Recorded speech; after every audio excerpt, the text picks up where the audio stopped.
ಮಕ್ಕಳಲ್ಲಿ ಬರುವಂಥ ಡಯಾಬಿಟೀಸ್ ಸಕ್ಕರೆ ಜಾಸ್ತಿ ತಿಂದು ಅಥವಾ ಸಿಹಿ ತಿಂಡಿ ಜಾಸ್ತಿ ತಿಂದು ಇಲ್ಲದ್ರೆ ಜಂಕ್ ಫುಡ್ ಜಾಸ್ತಿ ತಿಂದು ಬರುವಂಥ ಕಾಯಿಲೆ ಅಲ್ಲ. ತುಂಬ ಜನರಿಗೆ ಇದನ್ನು ನಂಬೋದಕ್ಕೆ ಕಷ್ಟ ಆಗುತ್ತೆ. ಇಷ್ಟು ಸಣ್ಣ ವಯಸ್ಸಲ್ಲಿ ಮಕ್ಕಳಿಗೆ ಡಯಾಬಿಟಿಸ್ ಬರುತ್ತಾ, ಅವರಿಗೆ ಶುಗರ್ ಇದೆಯಾ ಅಂತ. ವರ್ಲ್ಡ್ ಓವರ್ ಜನರಲ್ ಟ್ರೆಂಡ್ ಅದು ಹೆಚ್ಚಾಗ್ತಾ ಇದೆ. 100 ಮಕ್ಕಳು ಟೈಪ್ 1 ಡಯಾಬಿಟಿಕ್ಸ್ ತಗೊಂಡ್ರೆ ಫ್ಯಾಮಿಲಿ ಹಿಸ್ಟ್ರಿ ನಾಟ್ ಇವನ್ 1% ಅಲ್ಲಿ ಇರ್ಬೋದು. ಫ್ಯಾಟ್ ಟಿಶ್ಯೂ ಹೆಚ್ಚಾದ ಕೂಡಲೇ ಆ ರೆಸಿಸ್ಟೆನ್ಸ್ ಹೆಚ್ಚಾಗುತ್ತೆ. ಶುಗರ್ ಅನ್ನುವಂಥದ್ದು ಶ್ರೀಮಂತರ ಕಾಯಿಲೆ ಹಂಗೆ ಅಂತ ಹೇಳ್ತಿದ್ರು. ಆದ್ರೆ ಸಣ್ಣ ಮಕ್ಕಳಲ್ಲೆಲ್ಲ ಇದನ್ನ ನಾವು ನೋಡೇ ಇಲ್ಲ, ಕೇಳೇ ಇರ್ಲಿಲ್ಲ ಅಂತ ಹೇಳ್ತಾರೆ ಅವರು. ಆಹಾರದ ಶೈಲಿ ಎಲ್ಲ ಬೇರೆ ಆಗೋ ಕಾರಣ, ಒಬಿಸಿಟಿ ಎಲ್ಲ ಜಾಸ್ತಿ ಆಗೋ ಕಾರಣ, ಮತ್ತು ಟೀನೇಜರ್ಸಲ್ಲಿ ಟೈಪ್ 2 ಕಂಡು ಬರ್ತಾ ಇದೆ. ನಮ್ಮ ಇಮ್ಯೂನ್ ಸಿಸ್ಟಮ್ ನಮ್ಮ ಶರೀರದ ಕೆಲವು ಅಂಗಗಳ ಮೇಲೆ ಅಟ್ಯಾಕ್ ಮಾಡಿದರೆ ಈ ಥರ ಡಿಸೀಸಸ್ ಬರೋ ಸಾಧ್ಯತೆ ಇದೆ. ಯಾರು ಈಗ ತಂದೆ ತಾಯಂದ್ರಿಗೆ ಡಯಾಬಿಟೀಸ್ ಇದ್ದರೆ ಅವರ ಮಕ್ಕಳಿಗೆ ಬರುವ ಚಾನ್ಸಸ್ ಸ್ವಲ್ಪ ಜಾಸ್ತಿ. 80% ಬೀಟಾ ಸೆಲ್ಸ್ ಅಂದರೆ insulin producing cells auto immune ಪ್ರೋಸೆಸ್ಸಿಂದ ಡ್ಯಾಮೇಜ್ ಆಗಿರುತ್ತೆ. ಡಯಾಬಿಟೀಸ್ ಇರೋ ಮಕ್ಕಳು ದಿನಕ್ಕೆ 4 ಸಲ ಇಂಜೆಕ್ಷನ್ಸ್ ತಗೊಳ್ತಾರೆ. ಪೇರೆಂಟ್ಸ್ ಸ್ವಲ್ಪ ಅಲರ್ಟ್ ಆಗಿ ಹಾಸ್ಪಿಟಲ್ ಕರ್ಕೊಂಡು ಹೋಗೋ ಥರದ್ದು ಏನಾದರೂ ಸಿಂಪ್ಟಮ್ಸ್ ಬಾಡಿ ಕೊಡುತ್ತಾ ಅಂತ. ಆ ಡಿಸೀಸೇ ಪಾಪ ಫ್ಯಾಮಿಲಿಗೆ ತುಂಬಾ ಅದು ಸೈಕಲಾಜಿಕಲ್ ಸ್ಟ್ರೆಸ್ ಆಗುತ್ತೆ. ಮೂತ್ರಕ್ಕೆ ತುಂಬ ಸಲ ಹೋಗೋದು, ಮತ್ತು ತೂಕ ಕಮ್ಮಿ ಆಗೋದು, ಎನರ್ಜಿ ಲೆವೆಲ್ಸ್ ಕಮ್ಮಿ ಆಗೋದು, ಹಸಿವೆ ಸಿಕ್ಕಾಬಟ್ಟೆ ಹಸಿವೆ ಆಗ್ತಾನೆ ಇರುತ್ತೆ. ಎಷ್ಟು ತಿಂದರೂ ಸಹ ತೂಕ ಕಮ್ಮಿ ಆಗುತ್ತೆ ಹೊರತು ಜಾಸ್ತಿ ಆಗೋದಿಲ್ಲ. 24 hours ನಾವು ಊಟ ಮಾಡಿದೆ ಫಾಸ್ಟಿಂಗ್ ಅಂತ ಇದ್ದರೆ ಬ್ಲಡ್ ಶುಗರ್ 0 ಆಗೋದೇ ಇಲ್ಲ, 80 to 120 ಇರುತ್ತೆ. ನಮ್ಮದು ಬೀಟಾ ಸೆಲ್ಸ್ನ ಎನಿಮಿ ಅಂತ ಅದು ಐಡೆಂಟಿಫೈ ಮಾಡಿ ಒಂದ್ಸಲ ಡಿಸ್ಟ್ರಾಯ್ ಮಾಡಿದರೆ ಆ ಮೆಮರಿ ಪರ್ಮನೆಂಟ್. ಅವ್ರು ತಿಳ್ಕೊಳ್ತಾರೆ ಮಕ್ಕಳಲ್ಲಿ ಎಂಡ್ ಆಫ್ ದ ಲೈಫ್ ಅಂತ. ಬಟ್ ಅಲ್ವೇ ಅಲ್ಲ, ನನ್ನ ಪೇಷಂಟ್ಸ್ ಎಲ್ಲ ಡಾಕ್ಟರ್ಸ್ ಇದ್ದಾರೆ, ಇಂಜಿನಿಯರ್ಸ್ ಇದ್ದಾರೆ. ಟೈಪ್ 1 ಡಯಾಬಿಟೀಸ್ ಇದೆ ಅಂತ ಹೇಳಿ ಅದರಿಂದಾಗಿ ಯಾವ ಅಚೀವ್ಮೆಂಟಿಗೂ ಅದು ಅಡ್ಡ ಆಗೋದಿಲ್ಲ, ಪ್ರೊವೈಡೆಡ್ ನಾವು ಕರೆಕ್ಟಾಗಿ ಆ ಡಿಸೀಸನ್ನ ಅರ್ಥ ಮಾಡಿಕೊಂಡ್ರೆ. ಈಗ ಪೆಟ್ರೋಲ್, ಗಾಡಿ ಓಡಲಿಕ್ಕೆ ಪೆಟ್ರೋಲ್ ಬೇಕಲ್ಲ, ಅದೇ ನಮ್ಮ ಶರೀರದಲ್ಲಿ ಸೆಲ್ಸ್ ಅಂತ ಇರ್ತದೆ. ಹಾರ್ಟ್ ಸೆಲ್ಸ್, ಮಸಲ್ ಸೆಲ್ಸು, ನಮ್ಮ ಉಸಿರಾಟಲಿಕ್ಕೆ ಸಂಬಂಧಪಟ್ಟಿದ್ದು ಸೆಲ್ಸ್, ಅದಕ್ಕೆಲ್ಲ ಪೆಟ್ರೋಲ್ ಬೇಕು. ನಾವು ಆಯಿಲೆಲ್ಲ ರಸ್ಟೆಡ್ ಲಾಕಿಗೆ ಸ್ವಲ್ಪ ಆಯಿಲೆಲ್ಲ ಹಾಕಿ ಲುಬ್ರಿಕೇಟ್ ಮಾಡಿದ್ರೆ ಓಪನ್ ಮಾಡಲಿಕ್ಕಾಗತ್ತೆ. ಅದೇ ಥರ ಇನ್ಸುಲಿನ್ ಸೆನ್ಸಿಟೈಸರ್ಸ್ ಅಂತ ಮಾತ್ರೆಗಳು ಬರ್ತವೆ. ಒಂದು ಇಡ್ಲಿ 35 ಗ್ರಾಮ್ 45 ಗ್ರಾಮ್ದು ಇಡ್ಲಿ ಆದರೆ 15 ಗ್ರಾಮ್ಸ್ ಕಾರ್ಬೋಹೈಡ್ರೇಟ್ ಇರುತ್ತೆ. 55 ಗ್ರಾಮ್ ದೋಸೆಯಲ್ಲಿ 15 ಗ್ರಾಮ್ ಕಾರ್ಬೋಹೈಡ್ರೇಟ್ ಇರುತ್ತೆ. 120 ಗ್ರಾಮ್ ಆ್ಯಪಲಲ್ಲಿ 15 ಗ್ರಾಮ್ ಕಾರ್ಬೋಹೈಡ್ರೇಟ್ ಇರುತ್ತೆ. 100 ಗ್ರಾಮ್ ಮ್ಯಾಂಗೋದಲ್ಲಿ 15 ಗ್ರಾಮ್ ಕಾರ್ಬೋಹೈಡ್ರೇಟ್ ಇರುತ್ತೆ. ಸೊ ಅದನ್ನೇ ನಾವು ಹೇಳ್ಕೊಡ್ತೀವಿ ಫ್ಯಾಮಿಲೀಸಿಗೆ.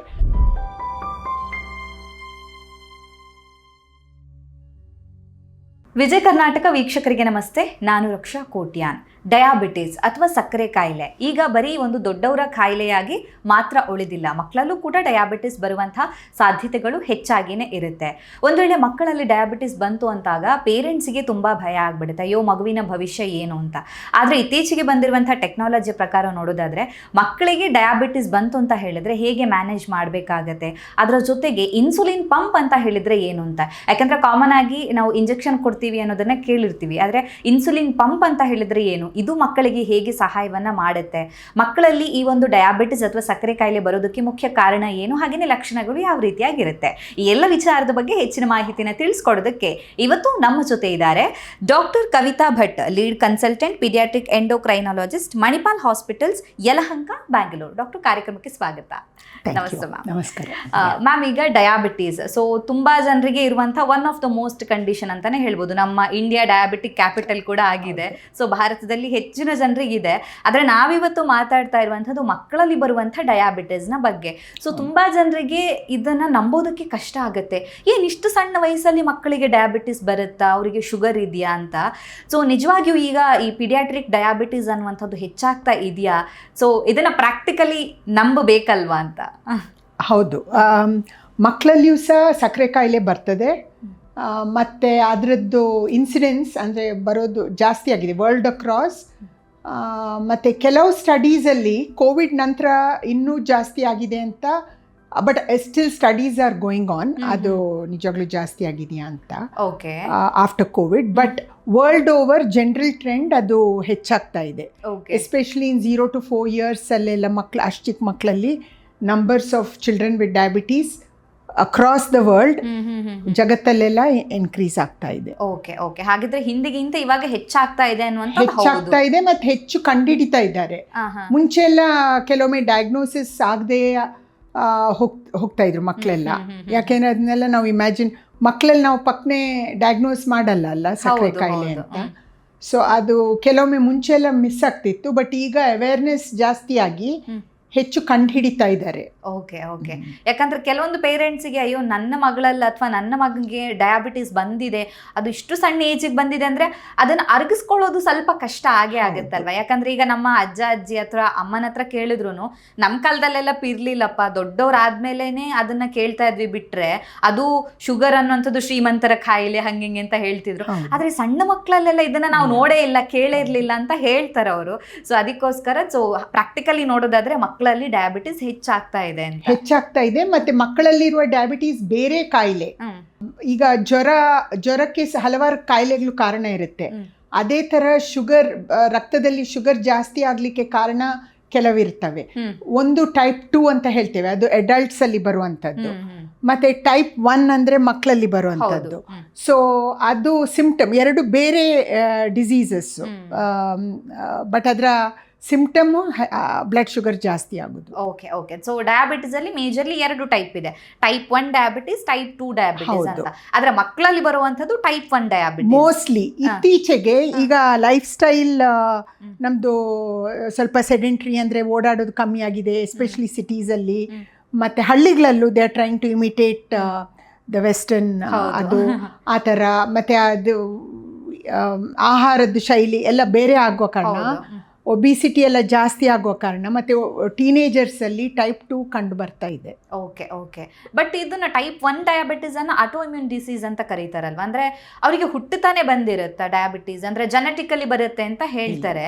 ಆದ್ರೆ ನಿಜವಾಗಿಯೂ ಅದಕ್ಕೆ ಕಾರಣ ಏನೆಲ್ಲ ಇರುತ್ತೆ, ಮುಖ್ಯವಾದ ಕಾರಣ ಅಂತ ನೋಡೋದಾದ್ರೆ? ಇದು ಟೈಪ್ 1 ಆಟೋಇಮ್ಯೂನ್ ಡಯಾಬಿಟೀಸ್, ಅದು ಕಾರಣ ನಮ್ಮ ಓನ್ ಇಮ್ಯೂನ್ ಸಿಸ್ಟಮ್ ಅಂತ ಇರ್ತದೆ, ವಿಚ್ ಪ್ರೊಟೆಕ್ಟ್ಸ್ ಅಸ್. ನಮ್ಮ ವಾತಾವರಣದಲ್ಲಿ ಹಲವಾರು ಬ್ಯಾಕ್ಟೀರಿಯಾ, ವೈರಸಸ್ ಎಲ್ಲ ಇರುವಾಗ it protects us against the immune system. ಈಗ ನಮ್ಮ ಗಡಿ, ನಮ್ಮ ಬಾರ್ಡರ್ಸನ್ನು ನಮ್ಮ ಮಿಲಿಟ್ರಿ ಪ್ರೊಟೆಕ್ಟ್ ಮಾಡ್ತಾ ಇರುತ್ತೆ. ಈಗ ಯಾವುದೋ ಕಾರಣಕ್ಕೆ ನಮ್ಮ ಮಿಲಿಟ್ರಿ ಕರ್ನಾಟಕದ ಮೇಲೆ ಅಥವಾ ಯಾವುದೋ ಒಂದು ಲೋಕಲೈಸ್ ಏರಿಯಾ ಪ್ರೊಟೆಕ್ಟ್ ಮಾಡ್ತಾ ಇರುವಾಗಲೂ ಸಹ ಅಟ್ಯಾಕ್ ಮಾಡಿದರೆ ಪ್ರಾಬ್ಲಮ್ಸ್ ಕ್ರಿಯೇಟ್ ಆಗುತ್ತೆ. ಹಾಗೆ ನಮ್ಮ ಇಮ್ಯೂನ್ ಸಿಸ್ಟಮ್ ನಮ್ಮ ಶರೀರದ ಕೆಲವು ಅಂಗಗಳ ಮೇಲೆ ಅಟ್ಯಾಕ್ ಮಾಡಿದರೆ ಈ ಥರ ಡಿಸೀಸಸ್ ಬರೋ ಸಾಧ್ಯತೆ ಇದೆ. ಆಟೋ ಇಮ್ಯೂನ್ ಡಿಸೀಸ್ ಅಂತ. ಆಟೋ ಇಮ್ಯೂನ್ ಥೈರಾಯ್ಡ್ ಪ್ರಾಬ್ಲಮ್ ಬರ್ಬೋದು, ಪ್ಯಾನ್ಕ್ರಿಯಸ್ ಮೇಲೆ ಅಟ್ಯಾಕ್, ಬೀಟಾ ಸೆಲ್ಸ್ ಅಂತ ಇನ್ಸುಲಿನ್ ಉತ್ಪನ್ನ ಆಗುವಂಥ ಸೆಲ್ಸ್ ಮೇಲೆ ಅಟ್ಯಾಕ್ ಮಾಡಿದರೆ ಇನ್ಸುಲಿನ್ ಪ್ರೊಡಕ್ಷನ್ ಕಮ್ಮಿ ಆಗಿ ಶುಗರ್ ಜಾಸ್ತಿ ಆಗೋದು. ಆ ಕಾರಣದಿಂದ ಮಕ್ಕಳಲ್ಲಿ ಬರೋದು. ಮತ್ತು ಅದು auto immunity, what triggers of auto immunity ಅಂತ ತುಂಬ ಥಿಯರೀಸ್ ಇದೆ. ಎನ್ವೈರ್ಮೆಂಟಲ್ಲಿ ಏನಾದ್ರು ವೈರಸಸ್, ಲೈಕ್ ಈಗ ಎಂಟ್ರೋ ವೈರಸ್ ಅಂತೆಲ್ಲ ಇರುತ್ತೆ, ಅದರಿಂದಾಗಿ ಟ್ರಿಗರ್ ಆಗುವ ಸಾಧ್ಯತೆ ಇದೆ. ಕೆಲವು ಕೆಮಿಕಲ್ಸ್, ಇದೆಲ್ಲ theories. But nobody really has found out exactly. ಅಂದ್ರೆ ನಿಜವಾಗಿಯೂ ಕಾರಣ ಏನು ಅಂತದ್ದು ಇದುವರೆಗೂ ಪ್ರೂವ್ ಆಗಿಲ್ಲ. ಬಟ್ ಥಿಯರೀಸ್ ಇದೆ. ಕೆಲವು ಎನ್ವೈರ್ಮೆಂಟಲ್ ಏಜೆಂಟ್ಸ್ ತುಂಬ ಸ್ಟ್ರಾಂಗ್ಲಿ ಅಸೋಸಿಯೇಟೆಡ್ ಡಯಾಬಿಟೀಸ್ ಬರುವಂಥದ್ದು. ಬಟ್ ಅದು ಒಂದು ಕಾರಣದಿಂದ ಅಲ್ಲ, ಕೆಲವೊಮ್ಮೆ ಜೆನೆಟಿಕ್ ಪ್ರೀಡಿಸ್ಪೊಸಿಷನ್ ಇರುತ್ತೆ ಅಂತ ಹೇಳಿಬಿಟ್ಟು ಪ್ರತಿಯೊಬ್ಬರಿಗೂ ಬರುತ್ತೆ ಅಂತ, ಜೆನೆಟಿಕ್ ಡಿಸ್ಪೊಸಿಷನ್ ಇರೋರಿಗೆ 100% ಬರುತ್ತೆ ಅಂತನೂ ಇಲ್ಲ. ಸೊ ಇಟ್ಸ್ ನಾಟ್ ಜಸ್ಟ್ ಅದು, ಮಲ್ಟಿಪಲ್ ಫ್ಯಾಕ್ಟರ್ಸ್. ಓಕೆ, ಸೊ ಬೇರೆ ಬೇರೆ ಕಾರಣದಿಂದ which triggers N autoimmune problem. Okay okay, ನೀವು ಹೇಳ್ದಂಗೆ ಅಂದ್ರೆ ಒಂದು ರೀತಿಯಲ್ಲಿ ಬೇಲಿಯೇ ಎದ್ದು ಹೊಲವನ್ನೇ ಮೇಯೋ ತರ ಅಂತ ಹೇಳ್ಬೋದು. ಯಾಕಂದ್ರೆ ನಮ್ಮನ್ನು ಪ್ರೊಟೆಕ್ಟ್ ಮಾಡೋದೇ ನಮಗೆ ಒಂದು ರೀತಿ ಪ್ರಾಬ್ಲಮ್ ಅನ್ನ ಉಂಟು ಮಾಡುತ್ತೆ. ಓಕೆ ಓಕೆ, ಸೊ ಜೆನೆಟಿಕಲಿನೂ ಬರುವಂತಹ ಚಾನ್ಸಸ್ ಇರುತ್ತೆ, ಅಂದ್ರೆ ಪೇರೆಂಟ್ಸ್ ಇರುತ್ತೆ. ಅಂದ್ರೆ ಫಸ್ಟ್ ಡಿಗ್ರಿ ರಿಲೇಟಿವ್ಸ್, ಪೇರೆಂಟ್ಸ್ ಆ ಥರ ಏನಾದ್ರು? ಟೈಪ್ 1 ಅಲ್ಲಿ ಈಗ ನಾವು 100 ಮಕ್ಕಳು ಟೈಪ್ 1 ಡಯಾಬಿಟಿಕ್ಸ್ ತಗೊಂಡ್ರೆ ಫ್ಯಾಮಿಲಿ ಹಿಸ್ಟ್ರಿ ನಾಟ್ ಇವನ್ 1% ಅಲ್ಲಿ ಇರ್ಬೋದು ಅಂತ ಹೇಳಿಬಿಟ್ಟು, ಯಾರು ಈಗ ತಂದೆ ತಾಯಿಯಂದ್ರಿಗೆ ಡಯಾಬಿಟೀಸ್ ಇದ್ರೆ ಅವರ ಮಕ್ಕಳಿಗೆ ಬರುವ ಚಾನ್ಸಸ್ ಸ್ವಲ್ಪ ಜಾಸ್ತಿ. ಓಕೆ, ಸೊ ಜೆನೆಟಿಕ್ಸ್ ಇದೆ, ಬಟ್ ಟೈಪ್ 1 ಡಯಾಬಿಟೀಸ್ ಅಲ್ಲಿ ಜೆನೆಟಿಕ್ ಹಿಸ್ಟ್ರಿ, ಫ್ಯಾಮಿಲಿ ಹಿಸ್ಟ್ರಿ ಇರೋದು ಕಮ್ಮಿ. ಓಕೆ ಓಕೆ, ಹಾಗಾದ್ರೆ ಈಗ ಚೈಲ್ಡ್ಹುಡ್ ಒಬೇಸಿಟಿ ಹಾಗೇನೆ ಈ ಒಂದು ಟೈಪ್ 1 ಡಯಾಬಿಟಿಸ್ಗೆ ಕನೆಕ್ಷನ್ ಇದೆಯಾ ಅಂತ ನೀವು ಹೇಳಿದ್ರೆ ಮಾತಾಡ್ತಾ, ಅಂದ್ರೆ ಈಗ ಸ್ವಲ್ಪ ಲೈಫ್ ಸ್ಟೈಲ್ ಚೇಂಜ್ ಆಗಿದೆ, ಅದು ಟೈಪ್ 2. ಹಾ, ಅಂದ್ರೆ ನಮ್ಮ ಲೈಫ್ ಸ್ಟೈಲ್ ಇಂದ ಬರುವಂತದ್ದು ಅಂತ. ಹೌದು. ಹಾಗಾದ್ರೆ ಈಗ ಚೈಲ್ಡ್ಹುಡ್ ಒಬೆಸಿಟಿ ಇದಕ್ಕೂ ಕನೆಕ್ಷನ್ ಇಲ್ಲ ಅಂತ ಹೇಳ್ತೀರಾ ಹೇಗೆ? ಚೈಲ್ಡ್ಹುಡ್ ಒಬಿಸಿಟಿ ಅಂಡ್ ಟೈಪ್ 2 ಡಯಾಬಿಟೀಸ್ಗೆ ಕನೆಕ್ಷನ್ ಉಂಟು. ಹಾ, ಟೈಪ್ 1 ಇಲ್ಲ. ಟೈಪ್ 1 ಇಲ್ಲ. ಓಕೆ. ಒಬಿಸಿಟಿ ಮತ್ತೆ ಟೈಪ್ 2 ಏನ ಫ್ಯಾಟ್ ಟಿಶ್ಯೂ ಇದ್ ಕೂಡಲೇ ಇನ್ಸುಲಿನ್ ಆಕ್ಷನ್, ಇನ್ಸುಲಿನ್ ಅಂತ ಒಂದು ಹಾರ್ಮೋನ್ ಇರುತ್ತೆ. ಆ ಇನ್ಸುಲಿನ್ ಹಾರ್ಮೋನ್ ನಮ್ಮ ಬ್ಲಡ್ಡಲ್ಲಿ ಶುಗರ್ ಎನರ್ಜಿ, ಈಗ ಪೆಟ್ರೋಲ್, ಗಾಡಿ ಓಡಲಿಕ್ಕೆ ಪೆಟ್ರೋಲ್ ಬೇಕಲ್ಲ, ಅದೇ ನಮ್ಮನೆ ನಮ್ಮ ಶರೀರದಲ್ಲಿ ಸೆಲ್ಸ್ ಅಂತ ಇರ್ತದೆ. ಹಾರ್ಟ್ ಸೆಲ್ಸ್, ಮಸಲ್ ಸೆಲ್ಸ್, ನಮ್ಮ ಉಸಿರಾಟಲಿಕ್ಕೆ ಸಂಬಂಧಪಟ್ಟಿದ್ದು ಸೆಲ್ಸ್, ಕಣಗಳು, ಅದಕ್ಕೆಲ್ಲ ಪೆಟ್ರೋಲ್ ಬೇಕು. 24 ಗಂಟೆ ಕೆಲಸ ಮಾಡ್ತಾ ಇರ್ತವೆ. ಸೊ ಅದಕ್ಕೆ ಪೆಟ್ರೋಲೇ ಗ್ಲೂಕೋಸ್. ಬಟ್ ಗ್ಲೂಕೋಸ್ ರಕ್ತ ಇಸ್ ಅ ಟ್ರಾನ್ಸ್ಪೋರ್ಟ್ ಸಿಸ್ಟಮ್. ಆ ರಕ್ತದಿಂದ ಸೆಲ್ಸ್ ಒಳಗಡೆ ಶಿಫ್ಟ್ ಆಗಬೇಕಾದ್ರೆ ಇನ್ಸುಲಿನ್ ಚಾವಿ, ಪೆಟ್ರೋಲ್ ಟ್ಯಾಂಕ್ ಚಾವಿ ಇದ್ದ ಹಾಗೆ. ಸೊ ಇನ್ಸುಲಿನ್ನಿಂದಾಗಿನೇ ಗ್ಲೂಕೋಸ್ ಶುಗರ್ ಬ್ಲಡ್ಡಿಂದ ಸೆಲ್ಸ್ ಒಳಗಡೆ ಹೋಗಿ ಅಲ್ಲಿ ಪೆಟ್ರೋಲ್ ಥರ ಅದು ಬರ್ನ್ ಆಗಿಬಿಟ್ಟು ಫ್ಯೂಯಲ್, ಎನರ್ಜಿ ಉತ್ಪನ್ನ ಆಗೋದು. ಸೊ ಟೈಪ್ 2 ಅಲ್ಲಿ ರಸ್ಟೆಡ್, ಆ ಲಾಕ್ ರಸ್ಟೆಡ್, ರೆಸಿಸ್ಟೆನ್ಸ್ ಇರುತ್ತೆ, ಓಪನ್ ಸರಿ ಆಗಲ್ಲ. ಇನ್ಸುಲಿನ್ ಇರುತ್ತೆ ಬಟ್ ಓಪನ್ ಸರಿ ಆಗಲ್ಲ. ಸೊ ಹೆಚ್ಚು ಪ್ರೆಷರ್ ಹಾಕಬೇಕಾಗ್ತದೆ, ಅಂದರೆ ಪ್ಯಾನ್ಕ್ರಿಯಸ್ ಹೆಚ್ಚು ಇನ್ಸುಲಿನ್ ಪ್ರೊಡ್ಯೂಸ್ ಆಗುತ್ತೆ. ಅದು ಟೈಪ್ 2. ಫ್ಯಾಟ್ ಟಿಶ್ಯೂ ಹೆಚ್ಚಾದ ಕೂಡಲೇ ಆ ರೆಸಿಸ್ಟೆನ್ಸ್ ಹೆಚ್ಚಾಗುತ್ತೆ. ಸೊ ಟೈಪ್ 2 ಮತ್ತು ಒಬಿಸಿಟಿ ಕನೆಕ್ಷನ್ ಇದೆ. ಟೈಪ್ 1 ಅಲ್ಲಿ ಪ್ಯಾನ್ಕ್ರಿಯಸ್ ಅಲ್ಲಿ ಬೀಟಾ ಸೆಲ್ಸೇ ಡ್ಯಾಮೇಜ್ ಆಗಿಬಿಟ್ಟಿರುತ್ತೆ. ಸೊ ಅದ್ರದ್ದು ಪ್ರೊಡಕ್ಷನ್ನೇ ಕಮ್ಮಿ ಆಗಿಬಿಟ್ಟು ಶೇಕಡ ಗೊತ್ತಾಗುವಾಗ, ಈಗ ನಮ್ಮಲ್ಲಿ 1 ವರ್ಷ 2 ವರ್ಷದ ಹಿಂದೆ ಶುರುವಾಗಿರ್ಬೋದು ಆ ಆಟೋ ಇಮ್ಯೂನ್ ನಾಶ ಆಗ್ತಾ ಇರೋದು ಇನ್ಸುಲಿನ್ ಪ್ರೊಡ್ಯೂಸಿಂಗ್ ಸೆಲ್ಸ್ 1 ವರ್ಷ 2 ವರ್ಷ ಹಿಂದೆ ಸ್ಟಾರ್ಟ್ ಆಗಿರ್ಬೋದು. ಬಟ್ ಅದು 80% ಡ್ಯಾಮೇಜ್ ಆಗುವವರೆಗೆ, 80% ನಾಶ ಆಗುವವರೆಗೆ ಬ್ಲಡ್ ಶುಗರಲ್ಲಿ ಏನೂ ವ್ಯತ್ಯಾಸ ಬರೋದಿಲ್ಲ, ನಾರ್ಮಲ್ಲೇ ಇರುತ್ತೆ. ಸೊ ಅದು ಪಕ್ಕನೆ ಕಂಡುಹಿಡಿಲಿಕ್ಕಾಗಲ್ಲ ಬಿಗಿನಿಂಗಲ್ಲೇ. ಸೊ ಕಂಡುಹಿಡಿಯುವಾಗ ಅಂದರೆ ಬ್ಲಡ್ ಶುಗರ್ ಸಿಂಪ್ಟಮ್ಸ್ ಎಲ್ಲ ಬರುವಾಗ 80% ಬೀಟಾ ಸೆಲ್ಸ್ ಅಂದರೆ insulin producing cells auto immune ಪ್ರೋಸೆಸ್ಸಿಂದ ಡ್ಯಾಮೇಜ್ ಆಗಿರುತ್ತೆ. ಮತ್ತು ಕೆಲವು ನಮ್ಮ ಶರೀರದಲ್ಲಿ ಕೆಲವು ಕಣಗಳನ್ನ ನಾವು ರೀಗ್ರೋ ಮಾಡ್ತೀವಿ. ಈಗ ಸ್ಕಿನ್ ಎಲ್ಲ ಪೀಲ್ ಆಫ್ ಆದರೆ ಪುನಃ ಹೊಸ ಸ್ಕಿನ್ ಬರುತ್ತೆ, ಹೌದು ಗ್ರೋತ್ ಆಗುತ್ತೆ. But insulin producing cells, beta cells ಒಂದ್ಸಲ ಹೋದರೆ ಅದು ಮತ್ತೆ ಪುನಃ ನಮ್ಮ ಶರೀರದಲ್ಲಿ ಪುನಃ ಪ್ರೊಡ್ಯೂಸ್ ಆಗೋದಿಲ್ಲ. So it is permanent. ಹಾಗಿದ್ರೆ ಮಕ್ಕಳಲ್ಲಿ ಬೀಟಾ ಸೆಲ್ಸ್ ನಾಶವಾಗಿರುತ್ತೆ. ಮೋರ್ ದೆನ್ 80% ಹೊರಟೋಗಿರುತ್ತೆ. So it's a permanent diabetes. So insulin produce ಆಗೋದಿಲ್ಲ ಮಕ್ಕಳಲ್ಲಿ. ಹೌದು. ಸೊ ಇನ್ಸುಲಿನ್ನೇ ಟ್ರೀಟ್ಮೆಂಟ್, ಅದಕ್ಕೆ ಯಾವುದಿಲ್ವೋ ಅದನ್ನೇ ಕೊಡಬೇಕು, ರೀಪ್ಲೇಸ್ಮೆಂಟ್. ಹಾಗೆ ಟೈಪ್ 2 ಅಲ್ಲಿ ನಾವು ಆಯಿಲ್ ಎಲ್ಲ ರಸ್ಟೆಡ್ ಲಾಕಿಗೆ ಸ್ವಲ್ಪ ಆಯಿಲ್ ಎಲ್ಲ ಹಾಕಿ ಲುಬ್ರಿಕೇಟ್ ಮಾಡಿದ್ರೆ ಓಪನ್ ಮಾಡಲಿಕ್ಕಾಗತ್ತೆ. ಅದೇ ಥರ ಇನ್ಸುಲಿನ್ ಸೆನ್ಸಿಟೈಸರ್ಸ್ ಅಂತ ಮಾತ್ರೆಗಳು ಬರ್ತವೆ, ಇನ್ಸುಲಿನ್ ಸೆನ್ಸಿಟೈಸ್ ಮಾಡುವಂಥ ಮಾತ್ರೆಗಳು. ಅದು ತಗೊಂಡ್ರೆ ವರ್ಕ್ ಆಗಿ ಬ್ಲಡ್ ಶುಗರ್ ಡೌನ್ ಬರುತ್ತೆ. ನೀವು ಹೇಳೋ ಪ್ರಕಾರ ತುಕ್ಕ ಹಿಡಿದಿರೋಕೆ ಹೀಗೆ ಒಂದು ಸ್ವಲ್ಪ ಆಯಿಲ್ ಹಾಕಿ ಅದನ್ನ ಕರೆಕ್ಟ್ ಮಾಡಬಹುದು. ಹೌದು, ಅದು ಟೈಪ್ 2. ಟೈಪ್ 1 ಅಲ್ಲಿ ತಯಾರಾಗುವ ಕಾರ್ಖಾನೆ ಡಿಸ್ಟ್ರಾಯ್ ಆಗಿದೆ, ಅದನ್ನ ಪುನಃ ಸೃಷ್ಟಿ ಮಾಡ್ಲಿಕ್ಕೆ ಸಾಧ್ಯ ಇಲ್ಲ. ಸೊ ನಾವು ಅದನ್ನ ಕೊಡಬೇಕಾಗ್ತದೆ ಇನ್ಸುಲಿನ್. ಮತ್ತೆ ಇನ್ಸುಲಿನ್ ಬರೀ ಇಂಜೆಕ್ಷನ್ ಮೂಲಕ ಮಾತ್ರ ಕೊಡೋದು, ಮಾತ್ರೆ ಮೂಲಕ ತಗೊಳ್ಳೋ ಹಾಗಿಲ್ಲ ಅದು. ಸೊ ಇಂಜೆಕ್ಷನ್ ಕೊಡಬೇಕು. ಆ ಮಕ್ಕಳು, ಡಯಾಬಿಟೀಸ್ ಇರೋ ಮಕ್ಕಳು ದಿನಕ್ಕೆ 4 ಸಲ ಇಂಜೆಕ್ಷನ್ಸ್ ತಗೊಳ್ತಾರೆ. ಸೊ ಈ ತರ ಎಲ್ಲ ಇರುತ್ತೆ. ಹಾಗಿದ್ರೆ ಈಗ ಮಕ್ಕಳಲ್ಲಿ ಡಯಾಬಿಟಿಸ್ ಬಂತು ಅಂತ ಹೇಳಿದ್ರೆ, ಈಗ ಟೈಪ್ 1 ಡಯಾಬಿಟಿಸ್ ಇತ್ತು ಅಂತ ಹೇಳಿದ್ರೆ ಗುಣಲಕ್ಷಣಗಳೇನಾದ್ರೂ ಕಾಣಿಸ್ಕೊಳ್ಳುತ್ತಾ? ಪೇರೆಂಟ್ಸ್ ಸ್ವಲ್ಪ ಅಲರ್ಟ್ ಆಗಿ ಹಾಸ್ಪಿಟಲ್ ಕರ್ಕೊಂಡು ಹೋಗೋ ಥರದ್ದು ಏನಾದರೂ ಸಿಂಪ್ಟಮ್ಸ್ ಬಾಡಿ ಕೊಡುತ್ತಾ ಅಂತ? ಹೌದು, ಮಕ್ಕಳಲ್ಲಿ ಅದು ತುಂಬ ಇಂಪಾರ್ಟೆಂಟ್ ಕ್ವೆಶ್ಚನ್ ನೀವು ಕೇಳಿದ್ದು. ಯಾಕೆಂದರೆ ಅದು ನಾವು ಅದು ನಿಗ್ಲೆಕ್ಟ್ ಮಾಡಿದರೆ ಕೆಲವೊಮ್ಮೆ ಮಕ್ಕಳು ತುಂಬ ಲೇಟಾಗಿ ಬರ್ತಾರೆ, ಆವಾಗ ತುಂಬ ಸೀರಿಯಸ್ ಕಂಡೀಷನ್ನಲ್ಲಿ ಬರ್ತಾರೆ. ಸೊ ಅರ್ಲಿ ಸಿಂಪ್ಟಮ್ಸ್ ಏನಪ್ಪ ಅಂದರೆ, ಈಗ ಮಗು ಚಿಕ್ಕ ಮಗು, ಒಂದು 5 ವರ್ಷ 6 ವರ್ಷ 7 ವರ್ಷದ ಮಗು ಬೆಡ್ ವೆಟ್ಟಿಂಗ್ ಎಲ್ಲ ಸ್ಟಾಪ್ ಮಾಡಿರುತ್ತೆ. ಹೆಚ್ಚಾಗಿ ರಾತ್ರಿ ಅವ್ರು ಎದ್ದು ಬೆಡ್ಡಲ್ಲೆಲ್ಲ ಉಚ್ಚೆ ಮಾಡೋದು ನಿಲ್ಸಿರ್ತಾರೆ 3-4 ವರ್ಷ ಆಗುವಾಗ. ಸಪೋಸ್ ಅಂಥ ಮಗು ಪುನಃ ಬೆಡ್ ವೆಟ್ಟಿಂಗ್ ಸ್ಟಾರ್ಟ್ ಮಾಡಿದ್ರೆ ನಾವು ಇದನ್ನ ಶುಗರ್ ಪ್ರಾಬ್ಲಮ್ ಅಂತ ನಾವು ನೋಡಬೇಕಾಗುತ್ತೆ, ತಂದೆ ತಾಯಂದ್ರು. ಅದು ಇರ್ಬೋದು. ಇಲ್ಲದೆ ಹೋದರೆ ಬಾಯಾರಿಕೆ ತುಂಬ ಆಗುತ್ತೆ, ಮತ್ತು ಉಚ್ಚೆ ಫ್ರೀಕ್ವೆಂಟ್ಲಿ ಮಾಡೋದು. ಸೊ ಫ್ರೀಕ್ವೆಂಟ್ಲಿ ಮಾಡೋದು ಅಷ್ಟು ಅವ್ರ ಗಮನಕ್ಕೆ ಬರಲಿಕ್ಕಿಲ್ಲ ಹಗಲೆಲ್ಲ. ಬಟ್ ಬೆಡ್ ವೇಟಿಂಗ್ ಪುನಃ ಸ್ಟಾರ್ಟ್ ಆದರೆ ದ್ಯಾಟ್ ಪೇರೆಂಟ್ಸ್ ಒಂದು ಸ್ವಲ್ಪ ಅಲರ್ಟ್ ಆಗಬೇಕು ಆ ಥರ. ಈಗ 1 ವರ್ಷ 2 ವರ್ಷ ಬೆಡ್ ವೇಟಿಂಗ್ ಎಲ್ಲ ಸ್ಟಾಪ್ ಆಗಿದೆ ನನ್ನ ಮಗುದು, ಯಾಕೋ ಇವಾಗ 1 ತಿಂಗಳಿಂದ 1 ಸಲ 2 ಸಲ ಬೆಡ್ ವೇಟ್ ಮಾಡ್ತಾನೆ ಇದೆ ಅಂತ ಸಿಚುವೇಶನ್ಸಲ್ಲಿ ತಂದೆ ತಾಯಂದ್ರು ತಿಳ್ಕೊಳ್ಬೇಕು. ಇದು ನಾನು ಮೇ ಬಿ ಒಂದು ಯೂರಿನ್ ಟೆಸ್ಟ್ ಆದರೂ ಮಾಡುವ ಗ್ಲೂಕೋಸ್ ಇದೆಯಾ ಅಂತ ಅವ್ರ ತಲೆಗೆ ಆಲೋಚನೆ ಬರಬೇಕು. ಸೊ ಎಕ್ಸೆಸ್ ಥರ್ಸ್ಟ್ ಅಂದರೆ ನೀರು ಜಾಸ್ತಿ ಕುಡಿಯೋದು, ಬಾಯಾರಿಕೆ ಜಾಸ್ತಿ, ಉಚ್ಚೆ ಜಾಸ್ತಿ, ಮೂತ್ರಕ್ಕೆ ತುಂಬ ಸಲ ಹೋಗೋದು, ಮತ್ತು ತೂಕ ಕಮ್ಮಿ ಆಗೋದು, ಎನರ್ಜಿ ಲೆವೆಲ್ಸ್ ಕಮ್ಮಿ ಆಗೋದು, ಹಸಿವೆ ಸಿಕ್ಕಾಬಟ್ಟೆ ಹಸಿವೆ ಆಗ್ತಾನೆ ಇರುತ್ತೆ. ಎಷ್ಟು ತಿಂದರೂ ಸಹ ತೂಕ ಕಮ್ಮಿ ಆಗುತ್ತೆ ಹೊರತು ಜಾಸ್ತಿ ಆಗೋದಿಲ್ಲ. ಯಾಕೆಂದರೆ ಇನ್ ಸೆಲ್ಸ್ ಆರ್ ಸ್ಟಾರ್ವಿಂಗ್, ಸೆಲ್ಸ್ಗೆ ಗ್ಲೂಕೋಸ್ ಒಳಗಡೆ ಗ್ಲೂಕೋಸ್ ಒಳಗಡೆ ಹೋಗ್ತಾ ಇಲ್ಲ, ಎನರ್ಜಿ ಸಿಗ್ತಾ ಇಲ್ಲ. ಸೊ ನಮ್ಮ ಬಾಡಿ ಅದೇನು ಹೇಳ್ತೆ, ಸ್ಟಾರ್ವೇಷನ್, ನಮ್ಮ ಶರೀರ ಸ್ಟಾರ್ವ್ ಆಗ್ತಾ ಇದೆ ಅಂತ. ಬಟ್ ಇಲ್ಲಿ ಬ್ಲಡ್ ಅಲ್ಲಿ ಲೆವೆಲ್ ಜಾಸ್ತಿ ಆಗ್ತಾ ಹೋಗ್ತಾ ಇದೆ. ಅದು ಒಳಗಡೆ ಅದು ಬಾಡಿ ನಮ್ದು ಅದನ್ನ ಪ್ರಯೋಜನಕ್ಕೆ ತಗೊಳ್ಳಿಕ್ಕೆ ಆಗ್ತಾ ಇಲ್ಲ, ಅದಕ್ಕೆ ಇನ್ಸುಲಿನ್ ಇಲ್ದಿದ್ದ ಕಾರಣ. ಹಾಗೆ ಸೊ ಹಾಗಿದ್ರೆ ಈಗ ಮಕ್ಕಳಲ್ಲಿ ಬರುವಂತಹ ಡಯಾಬಿಟೀಸ್ಗೆ ಮುಖ್ಯವಾದ ಒಂದು ಸೊಲ್ಯೂಷನ್ ಅಂತ ಹೇಳಿದ್ರೆ ಇನ್ಸುಲಿನ್ ಅನ್ನ ಕೊಡೋದು. ಇನ್ಸುಲಿನ್ ಬಿಟ್ರೆ ಬೇರೆ ಯಾವುದೇ ಪರಿಹಾರ ಇಲ್ಲ ಅಂತ ಹೇಳ್ತೀರಾ?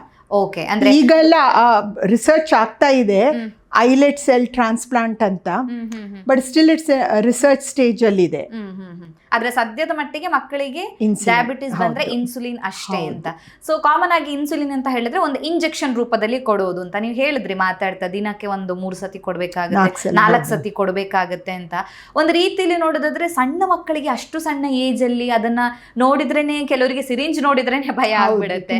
ಸೊ ತುಂಬಾ ಕಷ್ಟ ಆಗುತ್ತೆ. ಸೊ ಡಾಕ್ಟರ್, ನಿಮ್ಮ ಎಕ್ಸ್ಪೀರಿಯನ್ಸ್ ಅಲ್ಲಿ ನೀವು ನೋಡಿರೋ ಹಾಗೆ ಮಕ್ಕಳು ಎಷ್ಟು ಸಫರ್ ಪಡ್ತಾರೆ ಈ ಇನ್ಸುಲಿನ್ ಅನ್ನ ತಗೋಬೇಕಾದ್ರೆ? ಸೊ ಪೇರೆಂಟ್ಸ್ಗೆ ಎಷ್ಟು ಇದ್ರ ಬಗ್ಗೆ ಒಂದು ಇರುತ್ತೆ? ತುಂಬಾನೇ ಕಷ್ಟ ಅದು ಆ್ಯಕ್ಚುಲಿ. ಆ ಡಿಸೀಸೇ ಪಾಪ ಫ್ಯಾಮಿಲಿಗೆ ತುಂಬಾನೇ ಅದು ಸೈಕಲಾಜಿಕಲ್ ಸ್ಟ್ರೆಸ್ ಆಗುತ್ತೆ. ಚಿಕ್ಕ ಮಕ್ಕಳಿಗೆ ಅಡ್ಜಸ್ಟ್ ಆಗಲಿಕ್ಕೆ ತುಂಬ ಟೈಮ್ ತಗೊಳುತ್ತೆ, 4 ಸಲ ಚುಚ್ಚಿಸ್ಕೊಳ್ಳೋದು ಅಂತ. Though the needles are very fine, ಈಗ ಎಲ್ಲ ಸಿಗೋ ನೀಡಲ್ಸ್ ಎಲ್ಲ ವೆರಿ ಫೈನ್. ಪೆನ್ನಲ್ಲಿ ಒಂದ್ ಸ್ವಲ್ಪ ಹೋಗುವಾಗ ಅದು ಇಲ್ಲ, ಸ್ವಲ್ಪ ಜಾಸ್ತಿ ಆಗ್ಬೋದು, but fraction of A second ಅದು ಹೋಗೋದು. ಬಟ್ ಅದು ಚಿಕ್ಕ ಮಕ್ಕಳಲ್ಲ, ಅದು ಅವ್ರಿಗೆ ಅರ್ಥವೂ ಸಹ ಆಗಲ್ಲ, ಯಾಕೆ ನಮ್ಮ ತಂದೆ ನಮಗೆ ಚುಚ್ತಾ ಇದ್ದಾರೆ, ಅದೆಲ್ಲ ಅರ್ಥ ಮಾಡ್ಕೊಳ್ಳಿಕ್ಕೂ ಅವ್ರಿಗೆ ಆಗಲ್ಲ. ಸೊ ಅವರಿಗೆ ತುಂಬಾನೇ ಬೇಜಾರಾಗ್ತದೆ ಮಕ್ಕಳಿಗೆ. ಸೊ ಸ್ವಲ್ಪ ದಿವಸ ತುಂಬ ಟೈಮ್ ತಗೊಳ್ತೆ. ನಮ್ಮ ಸೈಕಾಲಜಿಸ್ಟ್, ನಮ್ಮ ಹಾಸ್ಪಿಟಲ್ ನಮ್ಮ ಟೀಮ್ ಇದ್ದೀವಿ. ಸೊ ಸೈಕಾಲಜಿಸ್ಟು, ಡಯಟಿಷಿಯನ್ನು, ನಾವು ಎಲ್ಲ ಒಟ್ಟಿಗೆ with family as a hole ನಾವು ಅದನ್ನ ಇದು ಮಾಡೋದು. ಬರೀ ಡಯಾಬಿಟೀಸ್ ಈ ಮಗು ಅಂತ ಪೇಷಂಟ್ ಅಲ್ಲ, the whole family we have to address. So ಹಾಗಿದ್ರೆ ಇದು ಟೈಪ್ 1 ಡಯಾಬಿಟಿಸ್ ಅನ್ನುವಂಥದ್ದು ಒಂದು ಆಟೋಮ್ಯೂನ್ ಕಂಡೀಷನ್ ಅಂತ. ಆದ್ರೆ ಕೆಲವರಿಗೆ ಒಂದು ಥಾಟ್ ಇರ್ಬೋದು ಅಥವಾ ಒಂದಿಷ್ಟು ಡೌಟ್, ಕನ್ಫ್ಯೂಷನ್ಸ್ ಇರ್ಬೋದು. ಮಕ್ಕಳು ಹೆಚ್ಚು ಸ್ವೀಟ್ ತಿಂತಾರೆ ಅಂದ್ರೆ ಚೈಲ್ಡ್ಹುಡ್ ಅಲ್ಲಿ ಅದು ಕಾಮನ್ ಅಲ್ವಾ, ಚಾಕ್ಲೇಟ್ಸ್ ತಿನ್ನೋದಾಗಿರ್ಬೋದು, ಸ್ವೀಟ್ಸ್ ತಿನ್ನೋದಾಗಿರ್ಬೋದು ಅಂತ. ಸೊ ಮಕ್ಕಳು ಹೆಚ್ಚು ಸಿಹಿ ತಿಂದ್ರು ಅಂದ್ರೆ ಅವರಿಗೆ ಡಯಾಬಿಟಿಸ್ ಬರುತ್ತೆ ಅಂತ ಕೆಲವರು ಅನ್ಕೊಂಡಿರ್ಬೋದು. ಸೊ ಇದು ಎಷ್ಟು ಸತ್ಯಕ್ಕೆ ದೂರವಾಗಿರುವಂತಹ ಮಾತು ಅಂತ ಸೊ ಎಕ್ಸ್ಪ್ಲೇನ್ ಮಾಡೋದಾದ್ರೆ? ಇದು ಸತ್ಯವೇ ಇಲ್ಲ ಇದರಲ್ಲಿ. ಸೊ ನಾವು ಟೈಪ್ 1 ಡಯಾಬಿಟಿಸ್ ಮಕ್ಕಳಲ್ಲಿ ಬರುವಂಥ ಡಯಾಬಿಟಿಸ್ ಸಕ್ಕರೆ ಜಾಸ್ತಿ ತಿಂದು ಅಥವಾ ಸಿಹಿ ತಿಂಡಿ ಜಾಸ್ತಿ ತಿಂದು ಇಲ್ಲದ್ರೆ ಜಂಕ್ ಫುಡ್ ಜಾಸ್ತಿ ತಿಂದು ಬರುವಂಥ ಕಾಯಿಲೆ ಅಲ್ಲ, ಅದಲ್ವೇ ಅಲ್ಲ. ಸೊ ಅದು ಇದು ಪೇರೆಂಟ್ಸ್ ಆ ಥರ ಬಂದು ಹೇಳ್ತಾರೆ, ಪಾಪ ಮಗುಗೆ ಡಯಾಬಿಟೀಸ್ ಆಗಿರುತ್ತೆ, ತುಂಬ ಚಾಕ್ಲೇಟ್ ತಿಂತಾಳೆ ಅದಕ್ಕೆ ಬಂದಿದ್ದು ಅಂತ. ಬಟ್ ಅದು ಚಾಕ್ಲೇಟ್ ತಿನ್ನೋದು ಯಾಕೆ, ಅದು ಕ್ರೇವಿಂಗ್ ಸ್ಟಾರ್ಟ್ ಆಗುತ್ತೆ. ನಮ್ಮ ಬಾಡಿ ಗ್ಲೂಕೋಸ್ ಯೂಸ್ ಮಾಡ್ಲಿಕ್ಕೆ ಆಗಲ್ಲ ಅಲ್ಲ, ಆಗ ಕ್ರೇವಿಂಗ್ ಬರುತ್ತೆ. ಅದು ಹಂಗರ್ ಜಾಸ್ತಿ ಆಗಿ ಕ್ರೇವಿಂಗ್ ಜಾಸ್ತಿ ಆಗುತ್ತೆ ಕಾರ್ಬೋಹೈಡ್ರೇಟ್ ಸ್ವೀಟ್ಸ್ಗೆ. ಇಟ್ಸ್ ಅದರಿಂದಾಗಿ ಅಲ್ಲ, ಅದರ ಲಕ್ಷಣ ಅದು ಹೆಚ್ಚು. ಸೊ ನೀವು ಹೇಳಿದ್ರೆ ಇನ್ಸುಲಿನ್ ಅದನ್ನ ಚುಚ್ಚಿಸ್ಕೊಳ್ಳುವಂಥದ್ದು ಒಂದು ರೀತಿ ಅವರಿಗೆ ಮೆಂಟಲಿ ಅವರನ್ನ ಡಿಪ್ರೆಸ್ ಮಾಡಬಹುದು, ಸ್ವಲ್ಪ ಕಷ್ಟ ಆಗ್ಬೋದು. ಅದು ಮನೆಯಲ್ಲಿರುವಂಥ ಅಪ್ಪ ಅಮ್ಮನಿಗೂ ಸ್ವಲ್ಪ ಕಷ್ಟನೇ, ಪ್ರತಿದಿನ ಮಗುವಿಗೆ ಇಂಜೆಕ್ಷನ್ ಕೊಡಬೇಕು, ಆ ಮಗುವಿಗೂ ಒಂದು ಸ್ವಲ್ಪ ಕಷ್ಟನೇ ಅಂತ ಹೇಳ್ಬೋದು. ಹಾಗಿದ್ರೆ ಈಗ ಇತ್ತೀಚೆಗೆ ಬಂದಿರುವಂತಹದ್ದು ಇನ್ಸುಲಿನ್ ಇಂಜೆಕ್ಷನ್ ನ ಬದಲಾಗಿ ಇನ್ಸುಲಿನ್ ಪಂಪ್ ಅಂತ ಹೇಳ್ಬಿಟ್ಟು. ಸೊ ಇದ್ರ ಬಗ್ಗೆ ಎಕ್ಸ್ಪ್ಲೈನ್ ಮಾಡೋದಾದ್ರೆ ಇನ್ ಸಿಂಪಲ್ ಆಗಿ ಜನರಿಗೆ ಅರ್ಥ ಆಗೋ ರೀತಿಯಲ್ಲಿ. ಹೌದು. ಸೊ ಬರೀ ಇಂಜೆಕ್ಷನ್ ಕೊಡೋದು ಮಾತ್ರ ಅಲ್ಲ, ಮಕ್ಕಳು ದಿನಕ್ಕೆ 8 ಸಲ ಎಲ್ಲ ಬ್ಲಡ್ ಶುಗರ್ ಚೆಕ್ ಮಾಡಬೇಕಾಗ್ತದೆ. 8 ಸಲ? ಹೌದು. Before food, 2 hours after food ಕರೆಕ್ಟಾಗಿ ಮ್ಯಾನೇಜ್ ಮಾಡಬೇಕು. ಈಗ ನಮ್ಮ ಪ್ಯಾನ್ಕ್ರಿಯಸ್, ಹೌದು, ನಮ್ಮ ಪ್ಯಾನ್ಕ್ರಿಯಸ್ ಏನು ಮಾಡುತ್ತೆ, 24/7 ಬ್ಲಡ್ ಶುಗರ್ ಯಾವ ಥರ ಇದೆ ಅಂತ ನೋಡಿಕೊಂಡು ಅದಕ್ಕೆ ತಕ್ಕಾಗಿ ಇನ್ಸುಲಿನ್ ರಿಲೀಸ್ ಮಾಡ್ತಾ ಇರುತ್ತೆ ಆಟೋಮ್ಯಾಟಿಕ್ ಆಗಿ. ಅದು ನಾವು ಹೇಗೆ ನಾವು ನೋಡಿದ ಕೂಡಲೇ ನಮ್ಗೆ ಗೊತ್ತಾಗೋದಿಲ್ಲ ಅಲ್ಲ. ಸೊ ಚೆಕ್ ಮಾಡದೆ ಕೊಟ್ಟರೆ ಕರೆಕ್ಟ್ ಡೋಸೇಜ್ ಎಲ್ಲ ಆಗಲ್ಲ, ಕಂಟ್ರೋಲಲ್ಲಿ ಬರೋದಿಲ್ಲ. ಸೊ ಹೆಚ್ಚು ಸಲ ಚೆಕ್ ಮಾಡಿದಷ್ಟು ಬ್ಲಡ್ ಶುಗರ್ ಕಂಟ್ರೋಲಲ್ಲಿ ಬರ್ಸುವ ಪಾಸಿಬಿಲಿಟಿ ಜಾಸ್ತಿ ಇದೆ. ಸೊ ಬ್ಲಡ್ ಶುಗರ್ ಫಿಂಗರ್ ಪ್ರಿಕ್ಕಲ್ಲಿ ಚೆಕ್ ಮಾಡ್ಬೋದು. ಈಗ ಸೆನ್ಸರ್ಸ್ ಅಂತ ಬರುತ್ತೆ, ಕಂಟಿನ್ಯೂಸ್ ಬ್ಲಡ್ ಗ್ಲೂಕೋಸ್ ಮಾನಿಟರಿಂಗ್ ಅಂತ. ಸೊ ಅದರಲ್ಲಿ ಮಾಡ್ಬೋದು. ಸೊ ಎರಡೂ ಫಂಕ್ಷನ್ಸ್ ಆಗಬೇಕು. ಬ್ಲಡ್ ಶುಗರ್ ಸೆನ್ಸ್ ಮಾಡುವ ಒಂದು ಮೆಥಡ್ ಇರಬೇಕು, ಇನ್ಸುಲಿನ್ ಕೊಡುವ ಒಂದು ರೀತಿ ಇರಬೇಕು. ಸೊ ಇನ್ಸುಲಿನ್ ಪಂಪ್ ಈಗ ಇರುವಂಥ ಪಂಪ್ಸ್ ಎಲ್ಲ ಎರಡು ಪರ್ಪಸ್ ಅದುವೇ ಮಾಡುತ್ತೆ. ಅಂದರೆ ನಾವು ಹೊರಗಡೆಯಿಂದ ಒಂದು ಸೆನ್ಸರ್ ಹಾಕಬೇಕು ಮತ್ತು ಇನ್ಸುಲಿನ್ ಇನ್ಫ್ಯೂಷನ್ ಡಿವೈಸ್ ಹಾಕಬೇಕು. ಅದ್ರ ಪಾಡಿಗೆ most of the functions each one ಅದಕ್ಕೆ ಕಮ್ಯುನಿಕೇಶನ್ ಇರ್ತದೆ. ಅಂದ್ರೆ ಬಾಡಿ ಒಳಗಡೆ ಏನಾದ್ರು ಡಿವೈಸ್ ಇರುತ್ತಾ? ಲೈಕ್ ಈಗ ನಾವು ಹಾರ್ಟ್ ಅಂತ ಬಂದಾಗ ಪೇಸ್ ಮೇಕರ್ ಅಂತ ಒಳಗಡೆ ಹಾಕ್ತಾರೆ. ಸೊ ಇದು ಹೇಗಿರುತ್ತೆ? ಇದು once in 3 days, once in a week ಒಂದು ನೀಡ್ಲ್ ಇರುತ್ತೆ ಬಾಡಿಯಲ್ಲಿ. Once in 3 days once in a week. Needle ಅಲ್ಲ, ಕ್ಯಾನ್ಯುಲಾ ಅಂತ ಒಂದು ಫೈನ್ ಚಿಕ್ಕ ಟ್ಯೂಬು. ಅದರ ಮೂಲಕ ಹೋಗ್ತಾನೆ ಇರುತ್ತೆ ಇನ್ಸುಲಿನ್ ಬಾಡಿಯಲ್ಲಿ. ನಮ್ಮ ಶರೀರದಲ್ಲಿ 24/7 ಇನ್ಸುಲಿನ್ ಇದ್ದೇ ಇರುತ್ತೆ. ಸೊ ಆ ಪಂಪ್ ಸಹ ಅದೇ ತರ. ಸೊ ಹಾಗಿದ್ರೆ ಈಗ ಒಂದು ಮಗುವಿಗೆ ಈ ಇನ್ಸುಲಿನ್ ಪಂಪ್ ಅನ್ನ ಅಟ್ಯಾಚ್ ಮಾಡಿದ್ರೆ ಇನ್ಸುಲಿನ್ ಇಂಜೆಕ್ಷನ್ ಕೊಡುವಂತ ಅಗತ್ಯ ಇಲ್ವಾ? ಇಲ್ಲ. ಆ ಪಂಪ್ದು ಆ ಕ್ಯಾನ್ಯುಲಾ ಅಂತ ಹೇಳ್ತೇವೆ, ಅದಕ್ಕೆ ಸಾಫ್ಟ್ ಅದೊಂದು ಬಾಡಿಯಲ್ಲಿರೋದು, ಅದು 3 ದಿವಸಕ್ಕೆ ಒಂದ್ಸಲ ತೆಗಿಬೇಕು. ಅಂದರೆ ದಿನಕ್ಕೆ 4 ಇಂಜೆಕ್ಷನ್ನು ಬದಲಿಗೆ 3 ದಿವಸಕ್ಕೊಮ್ಮೆ ಆ ಸೆಟ್ಟನ್ನು ಚೇಂಜ್ ಮಾಡಿದರೆ ಸಾಕು. ಈಗ ಇತ್ತೀಚೆಗೆ ಹೊಸ ನಮ್ನೆದು ಬಂದಿದೆ, ಒಂದೊಂದು ವಾರಕ್ಕೊಂದ್ಸಲ ಚೇಂಜ್ ಮಾಡುವಂಥದ್ದು ಬಂದಿದೆ. ಅದನ್ನ ಮನೇಲೆ ಮಾಡ್ಬೋದು? ಹೌದು, ಮನೇಲೆ ನಾವು ಟ್ರೈನ್ ಮಾಡ್ತೀವಿ. ಫ್ಯಾಮಿಲೀಸ್ಗೆ ತುಂಬಾ ಟ್ರೈನಿಂಗ್ ಇರುತ್ತೆ. ಇನ್ಸುಲಿನ್ ಪಂಪ್ ಅಂತ ಹಾಗೆ ಹಾಕಿದ್ರಲ್ಲ, ಅದನ್ನ ಹೇಗೆ ಉಪಯೋಗಿಸೋದು ಅಂತ ನಾವು ಅವರಿಗೆ ಟ್ರೈನ್ ಮಾಡಬೇಕು. ಸೊ ಅದು ಆ ಥರ. ಸೊ ಹಾಗಿದ್ರೆ ಮೇಜರ್ ಡಿಫ್ರೆನ್ಸ್ ಹೇಗಿರುತ್ತೆ ಡಾಕ್ಟರ್? ಈಗ ತುಂಬಾ ಜನ ನೋಡಿರುವಂತದ್ದು ಇನ್ಸುಲಿನ್ ಇಂಜೆಕ್ಷನ್, ಈಗ ಹೊಸದಾಗಿ ಪಂಪ್ ಬಂದಿದೆ, ಹೆಂಗಪ್ಪ ಇದು ಅಂತ ಒಂದು ಡೌಟ್, ಸ್ಮಾಲ್ ಡಿಫ್ರೆನ್ಸ್ ಹೇಗಿರುತ್ತೆ ಅನ್ನೋದ್ರ ಬಗ್ಗೆ ಇದ್ದೇ ಇರುತ್ತೆ. ಸೊ ಮೇಜರ್ಲಿ ಹೇಳಬೇಕು ಅಂದ್ರೆ ಮುಖ್ಯವಾದ ವ್ಯತ್ಯಾಸಗಳು ಹೇಗಿರುತ್ತೆ? ಇದರಲ್ಲಿ ಚುಚ್ಚಿಸ್ಕೊಳ್ಳೋ ಥರದ್ದು ಏನು ಇಲ್ಲ, ಲೈಕ್ ಆ ಥರ ಏನಾದರೂ ಹೇಳ್ಬೋದಾ ಅಂತ? ಚುಚ್ಚೋದು ತುಂಬಾನೇ ಕಮ್ಮಿ ಇರುತ್ತೆ. ಅಂದರೆ 4 times a day insulin injections, ಅಂದರೆ 12 ಇಂಜೆಕ್ಷನ್ಸ್ ಬದಲು 3 ದಿವಸದಲ್ಲಿ 12 ಇಂಜೆಕ್ಷನ್ಸ್ ಬದಲು ಒಂದ್ಸಲ. ಮತ್ತು ಫಿಂಗರ್ ಪ್ರಿಕ್ ಮಾಡಿ ಬ್ಲಡ್ ಶುಗರ್ ಚೆಕ್ ಮಾಡೋದು 8 times 10 times. ಹೆಚ್ಚು ಸಲ ಮಾಡಿದ್ರೆ ನಮ್ಗೆ ಕ್ಲಿಯರ್ ಐಡಿಯಾ ಬರ್ತದೆ. ಅದು ಮಾಡುವ ಅವಶ್ಯಕತೆ ಇಲ್ಲ. ಅದು ಪಂಪ್ದು ಸೆನ್ಸರ್ ಅಂತ ಇರುತ್ತೆ, ಅದು 5 ನಿಮಿಷಕ್ಕೆ ಸೆನ್ಸ್ ಮಾಡಿಕೊಂಡು ಪಂಪಿಗೆ ಫೀಡ್ ಮಾಡ್ತಾ ಇರುತ್ತೆ. ಅಂದ್ರೆ ಶುಗರ್ ಲೆವೆಲ್ ಎಷ್ಟಿದೆ ಅಂತ ಅದ್ರಲ್ಲಿ ಡಿಸ್ಪ್ಲೇ ಆಗ್ತಿರುತ್ತಾ? ಇದರಲ್ಲೇ ಡಿಸ್ಪ್ಲೇ ಆಗಿರುತ್ತೆ. ಮತ್ತು it feeds to the pump so that the pump makes decisions. Algorithm ಇರುತ್ತೆ ಪಂಪಲ್ಲಿ. ಸೊ ಎಷ್ಟು ಟೈಮಿಗೆ ಕೊಡಬೇಕು ಅಥವಾ ಆ ಬ್ಲಡ್ ಶುಗರ್ ಈಗ 200 ಇದ್ರೆ 200 ಆ್ಯಂಡ್ ಗೋಯಿಂಗ್ ಅಪ್ ಇದ್ರೆ ಇನ್ನು ಹಾಫ್ ಆನ್ ಅವರಲ್ಲಿ ಯಾವ ಲೆವೆಲಲ್ಲಿ ಇರುತ್ತೆ ಅಂತ ಅದು ಕ್ಯಾಲ್ಕುಲೇಷನ್ ಆಲ್ಗೋರಿದಮ್ ಪ್ರಕಾರ ಮಾಡಿ ಅಷ್ಟು ಇನ್ಸುಲಿನ್ ಕೊಡುತ್ತೆ. 200 ಆ್ಯರೋ ಡೌನ್ ಅಂದರೆ ಡೌನ್ ಹೋಗ್ತಾ ಇದ್ರೆ ಇನ್ ಹಾಫ್ ಆನ್ ಅವರಲ್ಲಿ it will fall that much ಅಂತ. ಸೊ ಇನ್ಸುಲಿನ್ ಕಟ್ ಆಫ್ ಮಾಡುತ್ತೆ ಪಂಪು. ಆ ಥರ ಮಾಡುತ್ತೆ. ಸೊ ಸೇಮ್ 200 ಆ ರೀಡಿಂಗು ನಾವು ಮಾಡೋದಕ್ಕೂ ಪಂಪ್ ಮಾಡೋದಕ್ಕೂ ವ್ಯತ್ಯಾಸ ಇರುತ್ತೆ. ಯಾಕೆಂದರೆ ಟ್ರೆಂಡ್ಸನ್ನ ಅದು ಆಲ್ಗೋರಿದಮ್ ಫೈಂಡ್ ಔಟ್ ಮಾಡಿಬಿಟ್ಟು ಇಟ್ ಡಿಸೈಡ್ಸ್ ಆನ್ ದಟ್. ಎಷ್ಟು ಇನ್ಸುಲಿನ್ ಪಾಸ್ ಮಾಡಬೇಕು ಅನ್ನೋದನ್ನ ಆ ಪಂಪೇ ಡಿಸೈಡ್ ಮಾಡುತ್ತೆ. ಅಂದ್ರೆ ಇಂಜೆಕ್ಷನ್ ಅಲ್ಲಾದ್ರೆ ನಾವೇ ಡಿಸೈಡ್ ಮಾಡಬೇಕಾಗುತ್ತೆ, ಬಟ್ ಪಂಪ್ ಅಲ್ಲಿ ಆಟೋಮೆಟಿಕ್ ಆಗಿ ಅದೇ ಡಿಟೆಕ್ಟ್ ಮಾಡಿ ಮಾಡುತ್ತೆ. ಹೌದು.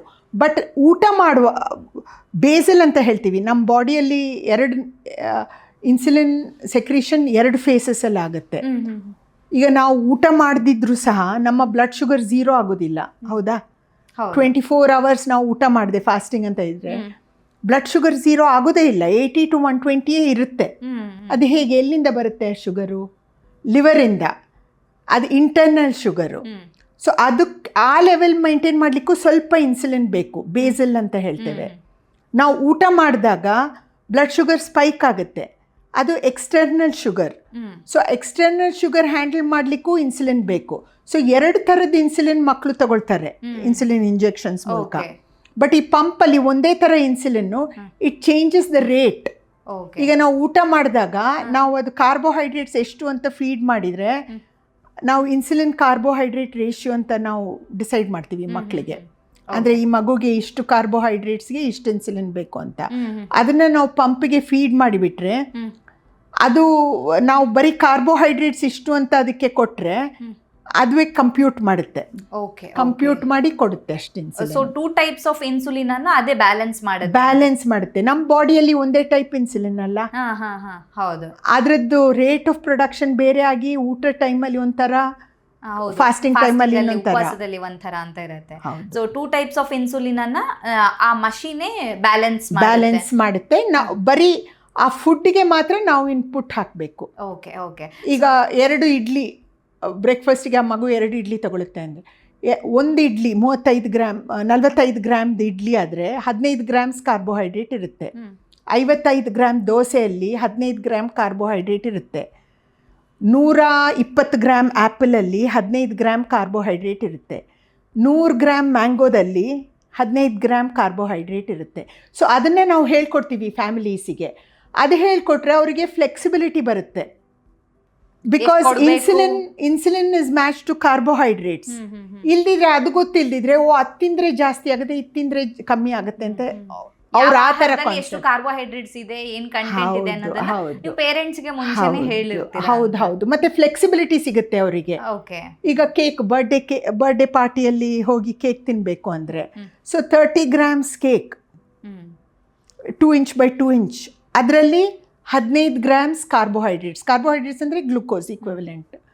ಓಕೆ. ಸೊ ಹಾಗೆ ನಾವು ಫ್ಯಾಮಿಲೀಸ್ಗೆ ನಾವು ಆ ಥರ ಟ್ರೈನಿಂಗ್ ಕೊಡಬೇಕಾಗ್ತದೆ. ಆ ಮಗು ಎಷ್ಟು ರೈಸ್ ತಿನ್ಬೇಕು, ಎಷ್ಟು ಫ್ರೂಟ್ಸ್ ತಿನ್ಬೇಕು, ಎಷ್ಟು ಸ್ವೀಟ್ಸ್ ತಿನ್ಬೇಕು ಅನ್ನೋದು ಅಲ್ಲೂ ಒಂದು ಫ್ಲೆಕ್ಸಿಬಿಲಿಟಿ ಇರುತ್ತೆ.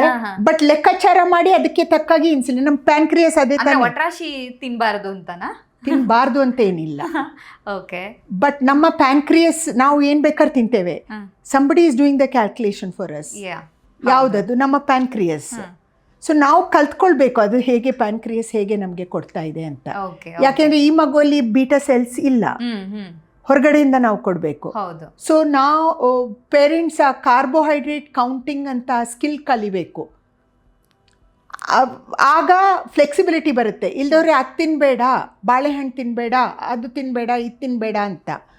ಬಟ್ ಹೆಲ್ದಿ ಲೈಫ್ ಸ್ಟೈಲ್ ನಾವು ಅಡ್ವೈಸ್ ಮಾಡ್ತೀವಿ ಎಲ್ಲ ಮಕ್ಕಳಿಗೂ. That's important for growth and health ಅಂತ ಹೇಳಿಬಿಟ್ಟು ಫ್ಲೆಕ್ಸಿಬಿಲಿಟಿ ಯಾಕಿರಬಾರ್ದು. Flexibility will come only knowledge ಇದ್ರೆ. ಸೊ ಫ್ಯಾಮಿಲೀಸಿಗೆ ನಾಲೆಜ್ ಇದ್ರೆ ಆ ಫ್ಲೆಕ್ಸಿಬಿಲಿಟಿ ಬರುತ್ತೆ, ಇಲ್ದವ್ರೆ ರಿಜಿಡಿಟಿ ಇರುತ್ತೆ. ಸೊ ಫ್ಲೆಕ್ಸಿಬಿಲಿಟಿ ಹೀಗೆ ಇದು ಈಗ ಬರ್ಡೇ ಪಾರ್ಟಿದ ಐಸ್ ಕ್ರೀಮ್ 120 ml ಐಸ್ ಕ್ರೀಮಲ್ಲಿ 15 ಗ್ರಾಮ್ಸ್ ಕಾರ್ಬೋಹೈಡ್ರೇಟ್ಸ್ ಇರುತ್ತೆ. 80 ಗ್ರಾಮ್ಸ್ ಅನ್ನ ಕುಕ್ಡು, ಅದರಲ್ಲೂ 15 ಗ್ರಾಮ್ ಕಾರ್ಬೋಹೈಡ್ರೇಟ್ ಇರುತ್ತೆ. ಸೊ ಆ ಮಗುವಿಗೆ ಇನ್ಸುಲಿನ್ ಕಾರ್ಬ್ ರೇಷಿಯೋ ಆ ಮಗುದು each one has an individualised insulin carb ratio. So ಈ ಮಗುಗೆ 10 ಗ್ರಾಮ್ ಕಾರ್ಬೋಹೈಡ್ರೇಟ್ಗೆ 1 ಯೂನಿಟ್ ಇನ್ಸುಲಿನ್ ಬೇಕಾದರೆ ಇನ್ನೊಂದು ಮಗುಗೆ 15 ಗ್ರಾಮ್ಸ್ ಕಾರ್ಬೋಹೈಡ್ರೇಟ್ಗೆ 1 ಇನ್ಸುಲಿನ್ ಬೇಕಾಗ್ಬೋದು. ನಮ್ಮ ಶರೀರದಲ್ಲೂ ವ್ಯತ್ಯಾಸ ಡಿಫ್ರೆಂಟ್. ಸೊ ಆ ರೇಷಿಯೋ ನಾವು ಕಂಡು ಹಿಡಿದು ಕೊಡ್ತೇವೆ ಫ್ಯಾಮಿಲೀಸ್ಗೆ. ಅಂದರೆ ಅವ್ರ ಜೊತೆ ಅವ್ರನ್ನ ಮಾಡ್ಕೊಂಡು ಟೆಸ್ಟ್ ಮಾಡಿ ಅದೆಲ್ಲ ಆ ರೇಷಿಯೋ ಕೊಟ್ಟರೆ ಅವರಿಗೆ ಆ ಫ್ಲೆಕ್ಸಿಬಿಲಿಟಿ ಬರುತ್ತೆ. ಬರ್ಡೇ ಪಾರ್ಟಿಗೆ ಹೋಗುತ್ತೆ, ಪಿಜ್ಜಾ ತಿನ್ನುತ್ತೆ, ಕೇಕ್ ತಿನ್ನುತ್ತೆ. ತಿನ್ನಬಾರ್ದು ಅಂತ ಹೇಳೋ ಬದಲು ಗೊತ್ತಿದ್ದು ಮಗು ಇಷ್ಟು ತಿಂದರೆ ಇಷ್ಟು ಇನ್ಸುಲಿನ್ ಕೊಡಬೇಕು ಅಂತ ಕವರ್ ಅಪ್ ಮಾಡಿದರೆ ನಮ್ಮ ಪ್ಯಾನ್ಕ್ರಿಯಸ್ ಥರವೇ ಆಗುತ್ತಲ್ಲ ಹಾಗೆ. ಸೊ ಅದೇ ಎಜುಕೇಷನ್ ಇಂಪಾರ್ಟೆಂಟ್. ಪೇರೆಂಟ್ಸ್ಗೆ ಎಜುಕೇಷನ್ ತುಂಬ ಮುಖ್ಯ. ಪೇರೆಂಟ್ಸ್ ಚೈಲ್ಡ್ ಈಗ 10, 8, 10, 11, 12 ಏಜ್ ಅಪ್ರೋಪ್ರಿಯೇಟ್ ಅವ್ರದ್ದು ಡೆವಲಪ್ಮೆಂಟ್ ಪ್ರಕಾರ ಮಕ್ಕಳಿಗೂ ಸಹ ನಾವು ಹೇಳಿಕೊಡ್ತೇವೆ. ಯಾಕಂದರೆ finally they should be empowered. ಮತ್ತೆ ಎಂಪವರ್ಡ್ ಫ್ಯಾಮಿಲೀಸ್ ಅಲ್ಲಿ ಬೆಳೆದ್ರೆ ಆ ಮಗುದು ಸ್ಕಿಲ್ಸ್ ಸಹ ಬೆಟರ್ ಇರುತ್ತೆ. ಸೊ ಹಾಗಾಗಿ ಈ ವಿಚಾರದ ಬಗ್ಗೆ ಪೇರೆಂಟ್ಸಿಗೂ ನಾಲೆಜ್ ಇರಬೇಕಾಗುತ್ತೆ. ಒಂದು ಸ್ವಲ್ಪ ವಯಸ್ಸಾದ್ಮೇಲೆ ಮಗುಗೂ ಕೂಡ ಅದ್ರ ಬಗ್ಗೆ ತಿಳುವಳಿಕೆ ಹೇಳುವಂಥದ್ದು ತುಂಬಾನೇ ಮುಖ್ಯ ಅಂತ. ಸೊ ನಾನು ಸೋಷಿಯಲ್ ಮೀಡಿಯಾದಲ್ಲಿ ಸರ್ಚ್ ಮಾಡ್ತಾ ಇದ್ದೆ, ಸೊ ಹೇಗಿರುತ್ತೆ ಈ ಇನ್ಸುಲಿನ್ ಪಂಪ್ ಅಂತ. ಯಾಕಂದ್ರೆ ಇದಕ್ಕಿಂತ ಮುಂಚೆ ನಾನು ಇದ್ರ ಬಗ್ಗೆ ಅಷ್ಟಾಗಿ ಗಮನಿಸಿರ್ಲಿಲ್ಲ. ಒಂದು ಸಣ್ಣ ಚೌಕವಾಗಿರುವಂಥ ಒಂದು ಡಿವೈಸ್ ಥರ ಇತ್ತು, ಅದನ್ನು ಅಟ್ಯಾಚ್ ಮಾಡಿದ್ರು ಅಂದರೆ ಬಾಡಿಯಲ್ಲಿ ಹೊಟ್ಟೆ ಪಕ್ಕ ಅಟ್ಯಾಚ್ ಮಾಡಿದ್ರು. ಸೊ ನಂಗೆ ಅವಾಗ ಡೌಟ್ ಬಂತು, ಸೊ ಈ ಥರ ಅಟ್ಯಾಚ್ ಮಾಡಿದಾಗ ಮಕ್ಕಳಿಗೆ ಅದು ಕಿರಿಕಿರಿ ಉಂಟು ಮಾಡಲ್ವಾ, ಅವರು ಕಿತ್ತು ಬಿಸಾಕಲ್ವಾ, ಅಥವಾ ಆಟ ಆಡಬೇಕಾದ್ರೆ ಅದೇನಾದರೂ ಹೋಗೋ ಅಂಥದ್ದು ಅಂದರೆ ಆಕ್ಸಿಡೆಂಟ್ಲಿ ಅದು ಬಿದ್ದು ಹೋಗೋ ಚಾನ್ಸಸ್ ಇರಲ್ವಾ ಅಂತ. ರೇರು, ಬಟ್ ಆಗೋದೇ ಇಲ್ಲ ಅಂತ ಹೇಳಲಿಕ್ಕೆ ಸಾಧ್ಯ ಇಲ್ಲ. ಈಗ ನಾವು ಯಾವುದೇ ಡಿವೈಸ್ ಆಗಲಿ ಮೇ ಬಿ ಅ ಕಾರ್, ಅದು ಗ್ಯಾರಂಟಿ ಏನಿಲ್ಲ ಅಲ್ಲ, ಅದು ಆಕ್ಸಿಡೆಂಟ್ ಆಗೋದಿಲ್ಲ ಅಂತ. ಅದೇ ಥರ ಎನಿಥಿಂಗ್. ಬಟ್ ಆ ಥರ ಸಿಕ್ಕಾಬಟ್ಟೆ ಜಾಸ್ತಿ ಅಂತ ಏನಿಲ್ಲ. Okay okay. ಬಟ್ ಮಕ್ಕಳು ಅದನ್ನು ಅಟ್ಯಾಚ್ ಮಾಡ್ಕೊಳ್ಳೋದಕ್ಕೆ ಬಿಡ್ತಾರಾ? ಬಿಡ್ತಾರೆ, because especially slightly older children, Young new Born babies ಎಲ್ಲ. ಸೊ ನ್ಯೂ ಬಾರ್ನ್ ಬೇಬೀಸ್ಗೂ ಬರ್ತದೆ ಕೆಲವೊಮ್ಮೆ ಡಯಾಬಿಟೀಸ್. ಹೌದು. ಸೊ ಇದು ಅದು ಬೆನಿಫಿಟ್ ತುಂಬಾ ಜಾಸ್ತಿ ಪಂಪಿಂದ.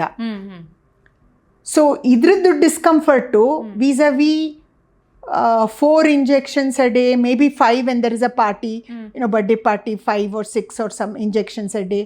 ಮತ್ತೆ ಬ್ಲಡ್ ಶುಗರ್ ಚೆಕ್ ಮಾಡೋದು 7-8 ಸಲ ದಿನಕ್ಕೆ. ಆ ಇನ್ಕನ್ವೀನಿಯನ್ಸ್ ಒಂದು ಸೈಡ್ ನೋಡಿ, ಈ ಪಂಪ್ದ ಇನ್ಕನ್ವೀನಿಯನ್ಸ್ ಇದು ಯಾವ ಲೆಕ್ಕಕ್ಕೂ ಇಲ್ಲ. ಹೌದು ಹೌದು. ಅಂದರೆ ಪೇರೆಂಟ್ಸಿಗೆ ಗೊತ್ತಿರುತ್ತೆ, ಓಕೆ ಇನ್ಸುಲಿನ್ ಇಂಜೆಕ್ಷನ್ ಕೊಡೋದಕ್ಕಿಂತ ಈ ಪಂಪ್ ಬೆಟರ್ ಅಂತ. ಆದರೆ ಮಗುಗೆ ಒಂದ್ಸಲ ಏನೋ ಇದು ಫಾರಿನ್ ಪಾರ್ಟ್ ನನ್ನ ಬಾಡಿಯಲ್ಲಿದೆ, ಏನೋ ಕಿರಿಕಿರಿ ಅನ್ಸುತ್ತೆ ಅಥವಾ ಅನ್ಕಂಫರ್ಟೇಬಲ್ ಇದೆ ಅಂತ, ಆ ಥರ ಏನು ಅನ್ಸಲ್ವಾ ಅಂತ? ಅಂದ್ರೆ ನೋಡಿಲ್ವಾ? ಒಪ್ಕೋತಾರೆ ಮಕ್ಕಳು. ಹೌದು, ಪಂಪ್ ಹಾಕೊಳ್ಳೋದಕ್ಕೆ. ಕೆಲವೊಮ್ಮೆ ಆ ಸ್ಟಿಕ್ಕರ್ ಕೆಲವರಿಗೆ ಅಲರ್ಜಿ ಆಗ್ಬಿಟ್ಟು ಇಚ್ಚಿಂಗ್ ಎಲ್ಲ ಆಗ್ತದೆ, ಅದು ಅಂಟ್ಕೊಂಡಿರೋ ಗಮ್ಮದಿಂದ. ಆ ಥರ ಇದ್ರೆ ನಮ್ಗೆ ವಿಧಾನ ಇದೆ, ನಾವು ಸ್ಪ್ರೇಸ್ ಎಲ್ಲ ಕೊಟ್ಟು ಅದು ಇಚ್ಚಿಂಗ್ ಕಮ್ಮಿ ಮಾಡುವ ಹಾಗೆ. ಕೆಲವೊಮ್ಮೆ ಆ ಥರ ಇರುತ್ತೆ. ಸೊ ವೀಕ್ಲಿ ಒಂದ್ಸತಿ ಅದಕ್ಕೆ ಅದನ್ನ ಮಾನಿಟರ್ ಮಾಡಬೇಕು ಅಂತ ನಾವು ಅದು ಚೇಂಜ್ ಮಾಡಬೇಕು ಅಷ್ಟೇ. ಓಕೆ ಡಾಕ್ಟರ್, ಹಾಗಿದ್ರೆ ಈಗ ಡಯಾಬಿಟೀಸ್ ಮಕ್ಕಳಲ್ಲಿ ಇತ್ತು ಅಂತ ಹೇಳಿದ್ರೆ, ಈಗ ಟೈಪ್ 1 ಡಯಾಬಿಟೀಸ್ ಇತ್ತು ಅಂದ್ರೆ ಏಜ್ ಆದ್ಮೇಲೆ ಕೂಡ ಆ ಮಗುವಿಗೆ ಡಯಾಬಿಟೀಸ್ ಲೈಫ್ ಲಾಂಗ್ ಇದ್ದೇ ಇರುತ್ತೆ. ಒಂದು 18 ವರ್ಷ ಆದ್ಮೇಲೂ ಕೂಡ ಇರುತ್ತೆ, ತಪ್ಪದೇ ಇಲ್ಲ ಅಂತ, ಅದನ್ನ ಇದ್ದೇ ಇರುತ್ತೆ. ಹೌದು, ಲೈಫ್ ಲಾಂಗ್. ಓಕೆ, ಅಂದ್ರೆ ಟೈಪ್ 1 ಡಯಾಬಿಟೀಸ್ ಲೈಫ್ ಲಾಂಗ್ ಇದ್ದೇ ಇರುತ್ತೆ. ಆಟೋ ಇಮ್ಯೂನ್, ಹೌದು, ಇಮ್ಯೂನ್ ಮೀಡಿಯೇಟೆಡ್ ಇದು auto immune type 1 is life long. ಯಾಕೆಂದ್ರೆ ನಮ್ದು ಇಮ್ಯೂನ್ ಸಿಸ್ಟಮ್ಗೆ ಮೆಮರಿ ಇದೆ, ಆ ಮೆಮರಿ ಇಸ್ ಪರ್ಮನೆಂಟ್. ಈಗ ನೀವು ವ್ಯಾಕ್ಸಿನ್ಸ್ ತಗೊಂಡ್ರೆ DPT ತಗೊಳ್ತೀರಾ, ಅದು ನೀವು ಚಿಕ್ಕವರಿರುವಾಗ ತಗೊಳ್ತೀರಾ, but you are protected for your life. ಯಾಕೆ ಅಂದರೆ ಇಮ್ಯೂನ್ ಮೆಮರಿ ಇದೆ ಅದಕ್ಕೆ, ನಮ್ದು ಇಮ್ಯೂನ್ ಸಿಸ್ಟಮ್ ಮರೆಯಲ್ಲ. ಸೊ ಒಂದ್ಸಲ ಅದು ಎನಿಮಿ ಅಂತ ಐಡೆಂಟಿಫೈ ಆದರೆ, ಒಂದ್ಸಲ ಡಿಫ್ತೀರಿಯಾ ಬ್ಯಾಕ್ಟೀರಿಯಾ ಇದು ಎನಿಮಿ ಅಂತ ಐಡೆಂಟಿಫೈ ಆದರೆ ಲೈಫ್ ಲಾಂಗ್ ನಮ್ಮನ್ನು ಪ್ರೊಟೆಕ್ಟ್ ಮಾಡುತ್ತೆ. ಅದೇ ಥರ ಸೇಮ್ ಮೆಕ್ಯಾನಿಸಮ್ ನಮ್ದು ಬೀಟಾ ಸೆಲ್ಸ್ನ ಎನಿಮಿ ಅಂತ ಅದು ಐಡೆಂಟಿಫೈ ಮಾಡಿ ಒಂದ್ಸಲ ಡಿಸ್ಟ್ರಾಯ್ ಮಾಡಿದರೆ ಆ ಮೆಮರಿ ಪರ್ಮನೆಂಟ್.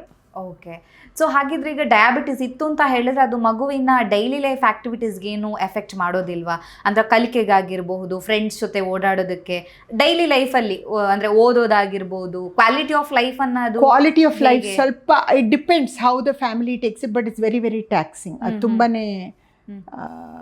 ಪ್ರಾಬ್ಲಮ್ಯಾಟಿಕ್, ಅಂದರೆ ಸ್ವಲ್ಪ ಕಷ್ಟ ಆಗುತ್ತೆ. ಸೊ ನಾವು ಹೇಳ್ಕೊಡ್ತೇವೆ ಫ್ಯಾಮಿಲೀಸ್ಗೆ ಹೇಗೆ ಹ್ಯಾಂಡಲ್. ಯಾವಾಗ ಅದು ಇದಾಗುತ್ತೆ ನಮಗೆ ಅದು ಇಂಟರ್ಫಿಯರ್ ಆದರೆ, ಬಟ್ ನಮಗೆ ಪ್ಯಾನ್ಕ್ರಿಯಸ್ ಥರ ಯೋಚನೆ ಮಾಡಲಿಕ್ಕೆ ಕಲ್ತ್ಕೊಂಡ್ರೆ ಅಷ್ಟು ಇಂಟರ್ಫಿಯರೆನ್ಸ್ ಆಗೋದಿಲ್ಲ. ಓಕೆ, ಈಗ ಪಂಪ್ ಅಪ್ಲೈ ಮಾಡಿದ್ರೆ ಮಗುವಿಗೆ ಸ್ಪೋರ್ಟ್ಸಲ್ಲಿ ಪಾರ್ಟಿಸಿಪೇಟ್ ಮಾಡೋದಕ್ಕೆ ಕಷ್ಟ ಆಗುತ್ತೆ, ಆ ಥರ ಏನೂ ಇಲ್ವಾ? ಇಲ್ಲ, ಇನ್ಫ್ಯಾಕ್ಟ್ ಬೆಟರ್ ಆಗುತ್ತೆ. ಸ್ಪೋರ್ಟ್ಸಲ್ಲಿ ಪಾರ್ಟಿಸಿಪೇಟ್ ಮಾಡುವಾಗ ಬಾಡಿ ಗ್ಲೂಕೋಸ್ ಹೆಚ್ಚು ಯೂಸ್ ಮಾಡುತ್ತೆ, ಆಗ ಬ್ಲಡ್ ಲೆವೆಲ್ಸಲ್ಲಿ ಗ್ಲೂಕೋಸ್ ಕಮ್ಮಿ ಬಂದ್ಬಿಡುತ್ತೆ ಎಕ್ಸಸೈಸ್ ಮಾಡಿದಾಗ. ನಾವೀಗ ಇನ್ಸುಲಿನ್ ಇಂಜೆಕ್ಷನ್ ಕೊಟ್ಟರೆ ಅದನ್ನು ರಿಟ್ರೀವ್ ಮಾಡ್ಲಿಕ್ಕೆ ಆಗೋದಿಲ್ಲ. ಸೊ ಬ್ಲಡ್ ಶುಗರ್ ಡೌನ್ ಆಗಿಬಿಡುತ್ತೆ ಎಕ್ಸಸೈಸ್ ಮಾಡುವಾಗ ಕೇರ್ಫುಲ್ ಇಲ್ದಿದ್ರೆ. ಪಂಪ್ ಆದರೆ ಆಟೋಮ್ಯಾಟಿಕಲಿ ಕಟ್ ಆಫ್ ಮಾಡುತ್ತೆ ಇನ್ಸುಲಿನ್ ಪ್ರೊಡಕ್ಷನ್ ಎಕ್ಸಸೈಸ್ ಆಟ ಆಡುವಾಗ, ಮತ್ತು ಬೇಕಾಗಿರುವಾಗ ಪುನಃ ರಿಲೀಸ್ ಮಾಡುತ್ತೆ. ಓಕೆ, ಆ ಥರ. ಓಕೆ, ಸೊ ಹಾಗಿದ್ರೆ ಏನು ಪ್ರಾಬ್ಲಮ್ ಆಗೋದಿಲ್ಲ ಒಂದ್ಸತಿ ಪಂಪ್ ಅಪ್ಲೈ ಮಾಡಿದ್ರೆ? ಹೆಚ್ಚು ಪ್ರಾಬ್ಲಮ್ ಇಲ್ಲ. ಅಂದರೆ ಸ್ವಿಮ್ಮಿಂಗ್ ಮಾಡಬೇಕಾದ್ರೆ, ಸ್ನಾನ ಮಾಡಬೇಕಾದ್ರೆ ಒಂದು ಥಾಟ್ ಬಂದೇ ಬರುತ್ತೆ, ಅದನ್ನ ಡಿಸ್ಕನೆಕ್ಟ್ ಮಾಡಿ ಇದು ಮಾಡ್ಬೋದು. ಓಕೆ, ಮಾಡ್ಬೋದು, ಏನು ಪ್ರಾಬ್ಲಮ್ ಇರಲ್ಲ ಅಂತ. ಓಕೆ, ಸೊ ಹಾಗಿದ್ರೆ ಈಗ ನೀವು ಹೇಳಿದ್ರಿ ಇದಕ್ಕೂ ಫುಡ್ಡಿಗೂ ಏನೂ ಕನೆಕ್ಷನ್ ಇಲ್ಲ, ಟೈಪ್ 1 ಡಯಾಬಿಟೀಸ್ ಏನು ಫುಡ್ಡಿಗೂ ಕನೆಕ್ಷನ್ ಇಲ್ಲ ಅಂತ. ಆದರೂ ಒಂದು ಕ್ವಶನ್ ಬಂದೇ ಬರುತ್ತೆ ಪೇರೆಂಟ್ಸಲ್ಲಿ, ಮಗುವಿಗೆ ಯಾವ ಥರ ಆಹಾರವನ್ನು ಕೊಡಬೇಕು ಡಯಾಬಿಟೀಸ್ ಇತ್ತು ಅಂತ ಹೇಳಿದ್ರೆ, ಹೇಗೆ ಕೇರ್ ಮಾಡಬೇಕು ಅಂತ. ಸೊ ಫುಡ್ಡಲ್ಲಿ ಏನಾದರೂ ಇಂಥದ್ದೇ ಕೊಟ್ಟರೆ ಬೆಸ್ಟು ಅನ್ನೋ ಥರದ್ದು ಏನಾದರೂ ಇದೆಯಾ, ಹೇಗೆ ಅಂತ? ಬೆಸ್ಟ್ ಅಂತ ಇಲ್ಲ, ಬಟ್ ಓವರ್ ಆಲ್ ನಾವು ಜನರಲ್ ಹೆಲ್ದಿ ಈಟಿಂಗ್, ಯಾವ ಮಗುವಿಗಾದರೂ ಹೆಲ್ದಿ ಈಟಿಂಗ್ ಪ್ರಿನ್ಸಿಪಲ್ಸ್, ಅದೇ ಪ್ರಿನ್ಸಿಪಲ್ಸ್ ಇದಕ್ಕೂ ಇದೆ. ಅಂದರೆ ಕಾರ್ಬೋಹೈಡ್ರೇಟ್ಸ್ ಬೇಕು ಮಕ್ಕಳಿಗೆ, ಯಾಕೆಂದರೆ ಅವ್ರ ಬ್ರೈನ್ ಗ್ರೋತ್ ಆಗ್ತಾ ಇದೆ, ಅವ್ರ ಫಿಸಿಕಲ್ ಗ್ರೋತ್ ಆಗ್ತಾ ಇದೆ. ಹೆಚ್ಚಿನವ್ರು ಬರೀ ಪ್ರೋಟೀನ್ಸ್ ಅಂತ ಕೂತಿರ್ತಾರೆ, ವಿಚ್ ಇಸ್ ನಾಟ್ ಇದು. ಮಕ್ಕಳಲ್ಲಿ they need carbohydrates also, but carbohydrates complex carbs ನಾವು ಅಡ್ವೈಸ್ ಮಾಡ್ತೀವಿ. ಕಾಂಪ್ಲೆಕ್ಸ್ ಕಾರ್ಬ್ಸ್ ಅಂದರೆ which is high in fibre, may be ಇದು ಈಗ ವೈಟ್ ರೈಸ್ ಬದಲು ಅನ್ಪಾಲಿಶ್ಡ್ ಅಥವಾ ಹ್ಯಾಂಡ್ ಪೌಂಡೆಡ್ ರೈಸ್, ಮತ್ತು ಅದರದ್ದು ಸ್ಪೈಕ್ ಬ್ಲಂಟ್ ಮಾಡಲಿಕ್ಕೆ ಸ್ವಲ್ಪ ಕರ್ಡ್ಸ್ ಅಥವಾ ಸ್ಯಾಲೆಡ್ ಅದಕ್ಕಿಂತ ಮುಂಚೆ ತಿಂದರೆ. ಸೊ ನಾವು ಅದೆಲ್ಲ ವಿಧಾನ ಹೇಳ್ಕೊಡ್ತೇವೆ ಮಕ್ಕಳಿಗೆ. ಕಾರ್ಬೋಹೈಡ್ರೇಟ್ಸನ್ನ ಹೇಗೆ ಯೂಸ್ ಮಾಡೋದು, ತಿನ್ನೋದು without causing much of a spike. Okay, there are strategies. Fibre ಹೆಚ್ಚಿದ್ದು ಅಂತದ್ದು. ಓಕೆ.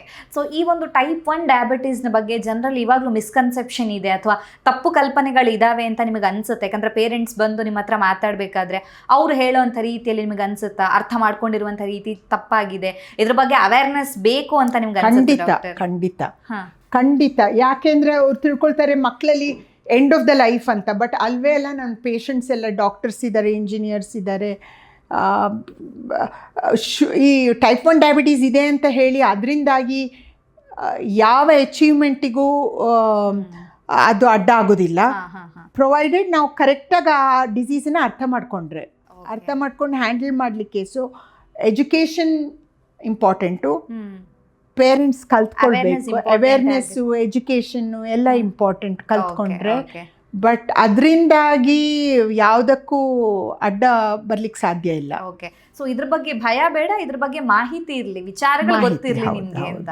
ಹಾಗಾಗಿ ಡಯಾಬಿಟಿಸ್ ಬಂತು, ಅದರಲ್ಲೂ ಮಕ್ಕಳಲ್ಲಿ ಡಯಾಬಿಟಿಸ್ ಬಂತು ಅಂತ ಹೇಳಿದ್ರೆ ಇಲ್ಲಿಗೆ ಈ ಮಗುವಿನ ಲೈಫ್ ಎಂಡ್ ಆಯ್ತು ಅನ್ನೋದಕ್ಕಿಂತ ಮಗುವಿನ ಯಾವುದೇ ಒಂದು ಸಾಧನೆಗೆ ಡಯಾಬಿಟಿಸ್ ಅನ್ನುವಂಥದ್ದು ಅಡ್ಡಿ ಆಗೋದಿಲ್ಲ. ಹೌದು. ಸೊ ಇನ್ಸುಲಿನ್ ಇದೆ, ಅದು ಇಂಜೆಕ್ಷನ್ ರೂಪದಲ್ಲೂ ಇದೆ, ಇವಾಗ ಬಂದಿರುವಂತಹ ಪಂಪ್ ರೂಪದಲ್ಲೂ ಕೂಡ ಇದೆ ಅಂತ.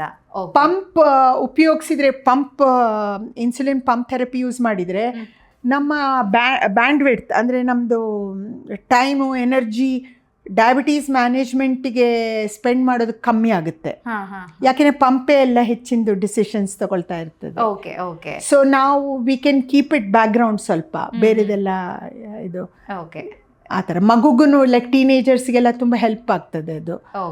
ಅವರು ಎಕ್ಸಾಮ್ಸಿಗೆಲ್ಲ ಓದುವಾಗ ಇಲ್ಲದ್ರೆ ನಾನು ಫುಡ್ ವೇ ಮಾಡಬೇಕು, ಇಷ್ಟು ಕಾರ್ಬೋಹೈಡ್ರೇಟ್ಸ್, ಇಷ್ಟು ಇನ್ಸುಲಿನ್ ತಗೊಳ್ಬೇಕು, ಅದು ಎಲ್ಲ ಡಿಸಿಷನ್ಸು ಅದೆಲ್ಲ ತುಂಬಾ though they have to count carbohydrates, but ತುಂಬಾನೇ ಡಿಸಿಷನ್ಸ್ ಪಂಪ್ ತಗೊಳುತ್ತೆ. ಸೊ ಡಾಕ್ಟರ್, ಫೈನಲಿ ನಿಮ್ಮ ಕಡೆಯಿಂದ ಅಡ್ವೈಸ್ ಏನು? ಈಗ ಯಾರಿಗೊಂದು ಮಗುವಿಗೆ ಡಯಾಗ್ನೋಸಿಸ್ ಆಗಿದೆ ಅಥವಾ ಡಿಟೆಕ್ಟ್ ಆಗಿದೆ ಟೈಪ್ 1 ಡಯಾಬಿಟೀಸ್ ಅಂತ ಹೇಳಿದ್ರೆ ಆ ಪೇರೆಂಟ್ಸಿಗೆ ಏನು ಹೇಳಕ್ಕೆ ಇಷ್ಟಪಡ್ತೀರಾ? ಸೊ ಸೊಸೈಟಿಗೆ ನಿಮ್ಮ ಕಡೆಯಿಂದ ಯಾವ ಒಂದು ಮೆಸೇಜನ್ನು ಈ ಒಂದು ಡಯಾಬಿಟೀಸ್ ವಿಚಾರವಾಗಿ ಕೊಡೋಕ್ಕೆ ಇಷ್ಟಪಡ್ತೀರಾ ಅಂತ? ಸೊ ಪೇರೆಂಟ್ಸ್ಗೆ ನಾನು ಏನು ಹೇಳಲಿಕ್ಕೆ ಇಷ್ಟಪಡ್ತೀನಿ ಅಂದರೆ, ಒಂದು, ನೀವು ಅದನ್ನು ಬಚ್ಚಿಡುವ ಅವಶ್ಯಕತೆ ಇಲ್ಲ. ಯಾಕೆಂದರೆ ಮಗುವಿಗೆ ಕಾನ್ಫಿಡೆನ್ಸ್ ಬರಬೇಕು ಸೊಸೈಟಿ ಫೇಸ್ ಮಾಡಲಿಕ್ಕೆ. ಸೊ ಪೇರೆಂಟ್ಸೇ ಅದನ್ನು ಹೈಡ್ ಮಾಡ್ತಾ ಇದ್ದರೆ ಮಗುಗೆ ಕಾನ್ಫಿಡೆನ್ಸ್ ಬರಲ್ಲ, ಗಿಲ್ಟ್ ಫೀಲಿಂಗ್ ಎಲ್ಲ ಬಂದುಬಿಡುತ್ತೆ ಒಂದು. ಮತ್ತು ನಿಮ್ಮ ಮಗುವಿಗೆ ಯಾವ ಕಾರಣ ಈ ಡಯಾಬಿಟೀಸಿಂದಾಗಿ ಮುಂದೆ ಏನು ಅಚೀವ್ ಮಾಡಬೇಕೋ ಅದು ಅಚೀವ್ ಮಾಡಲಿಕ್ಕೆ ಸಾಧ್ಯ ಇದೆ. ಈ ಡಯಾಬಿಟೀಸ್ ಅದಕ್ಕೇನು ದಾರಿಯಲ್ಲಿ ಅಡ್ಡ ಬೀಳೋದಿಲ್ಲ. ಮತ್ತು ಮೂರನೇದೇನಪ್ಪ ಅಂದರೆ, ಪೇರೆಂಟ್ಸ್ ಕಲ್ತ್ಕೊಳ್ಬೇಕು ಪ್ಯಾನ್ಕ್ರಿಯಸ್ ಯಾವ ರೀತಿ ಫಂಕ್ಷನ್ ಆಗುತ್ತೆ ಅಂತ. ಥಿಂಕ್ ಲೈಕ್ ಅ ಪ್ಯಾನ್ಕ್ರಿಯಸ್ ಥರ ಆಲೋಚನೆ ಮಾಡಲಿಕ್ಕೆ ನೀವು ಕಲ್ತ್ಕೊಂಡ್ರೆ ನಿಮ್ಮ ಮಗುವಿಗೆ ತುಂಬ ಪ್ರಯೋಜನ ಆಗುತ್ತೆ.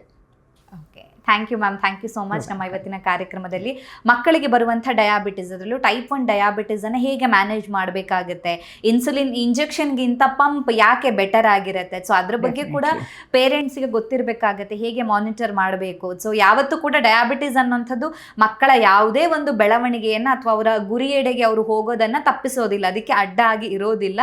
ಆರಾಮಾಗಿ ಇನ್ಸುಲಿನನ್ನು ತಗೊಂಡು ನಾರ್ಮಲ್ ಲೈಫ್ನ ಇತರೆ ಮಗು ಹೇಗೆ ಲೀಡ್ ಮಾಡ್ತಾ ಇದೆ ಅದೇ ಒಂದು ಜೀವನವನ್ನು ಡಯಾಬಿಟಿಸ್ ಇರುವಂಥ ಮಗು ಕೂಡ ಲೀಡ್ ಮಾಡಬಹುದು ಅನ್ನುವಂಥ ಒಂದು ಮೆಸೇಜನ್ನು ನಮ್ಮ ಆಡಿಯನ್ಸ್ಗೆ ಕೊಟ್ಟಿದ್ದೀರಾ. ಸೊ ಪೇರೆಂಟ್ಸನ್ನು ಅಲರ್ಟ್ ಮಾಡಿದ್ದೀರಾ ಅಂತಲೇ ಹೇಳ್ಬೋದು. Thank you ma'am. Thank you. ನಮ್ಮ ಇವತ್ತಿನ ಕಾರ್ಯಕ್ರಮದಲ್ಲಿ ಮಕ್ಕಳಿಗೆ ಬರುವಂಥ ಡಯಾಬಿಟಿಸ್ನ ವಿಚಾರದ ಬಗ್ಗೆ ಡಾಕ್ಟರ್ ನಮಗೆ ಹೆಚ್ಚಿನ ಮಾಹಿತಿಯನ್ನು ತಿಳಿಸ್ಕೊಟ್ಟಿದ್ದಾರೆ. ಆರೋಗ್ಯಕ್ಕೆ ಸಂಬಂಧಿಸಿದಂಥ ಹೆಚ್ಚಿನ ವಿಡಿಯೋಗಳನ್ನು ನಮ್ಮ ವಿಜಯ ಕರ್ನಾಟಕ ಹೆಲ್ತ್ ಪೇಜ್ನಲ್ಲಿ ನೀವು ನೋಡಬಹುದು.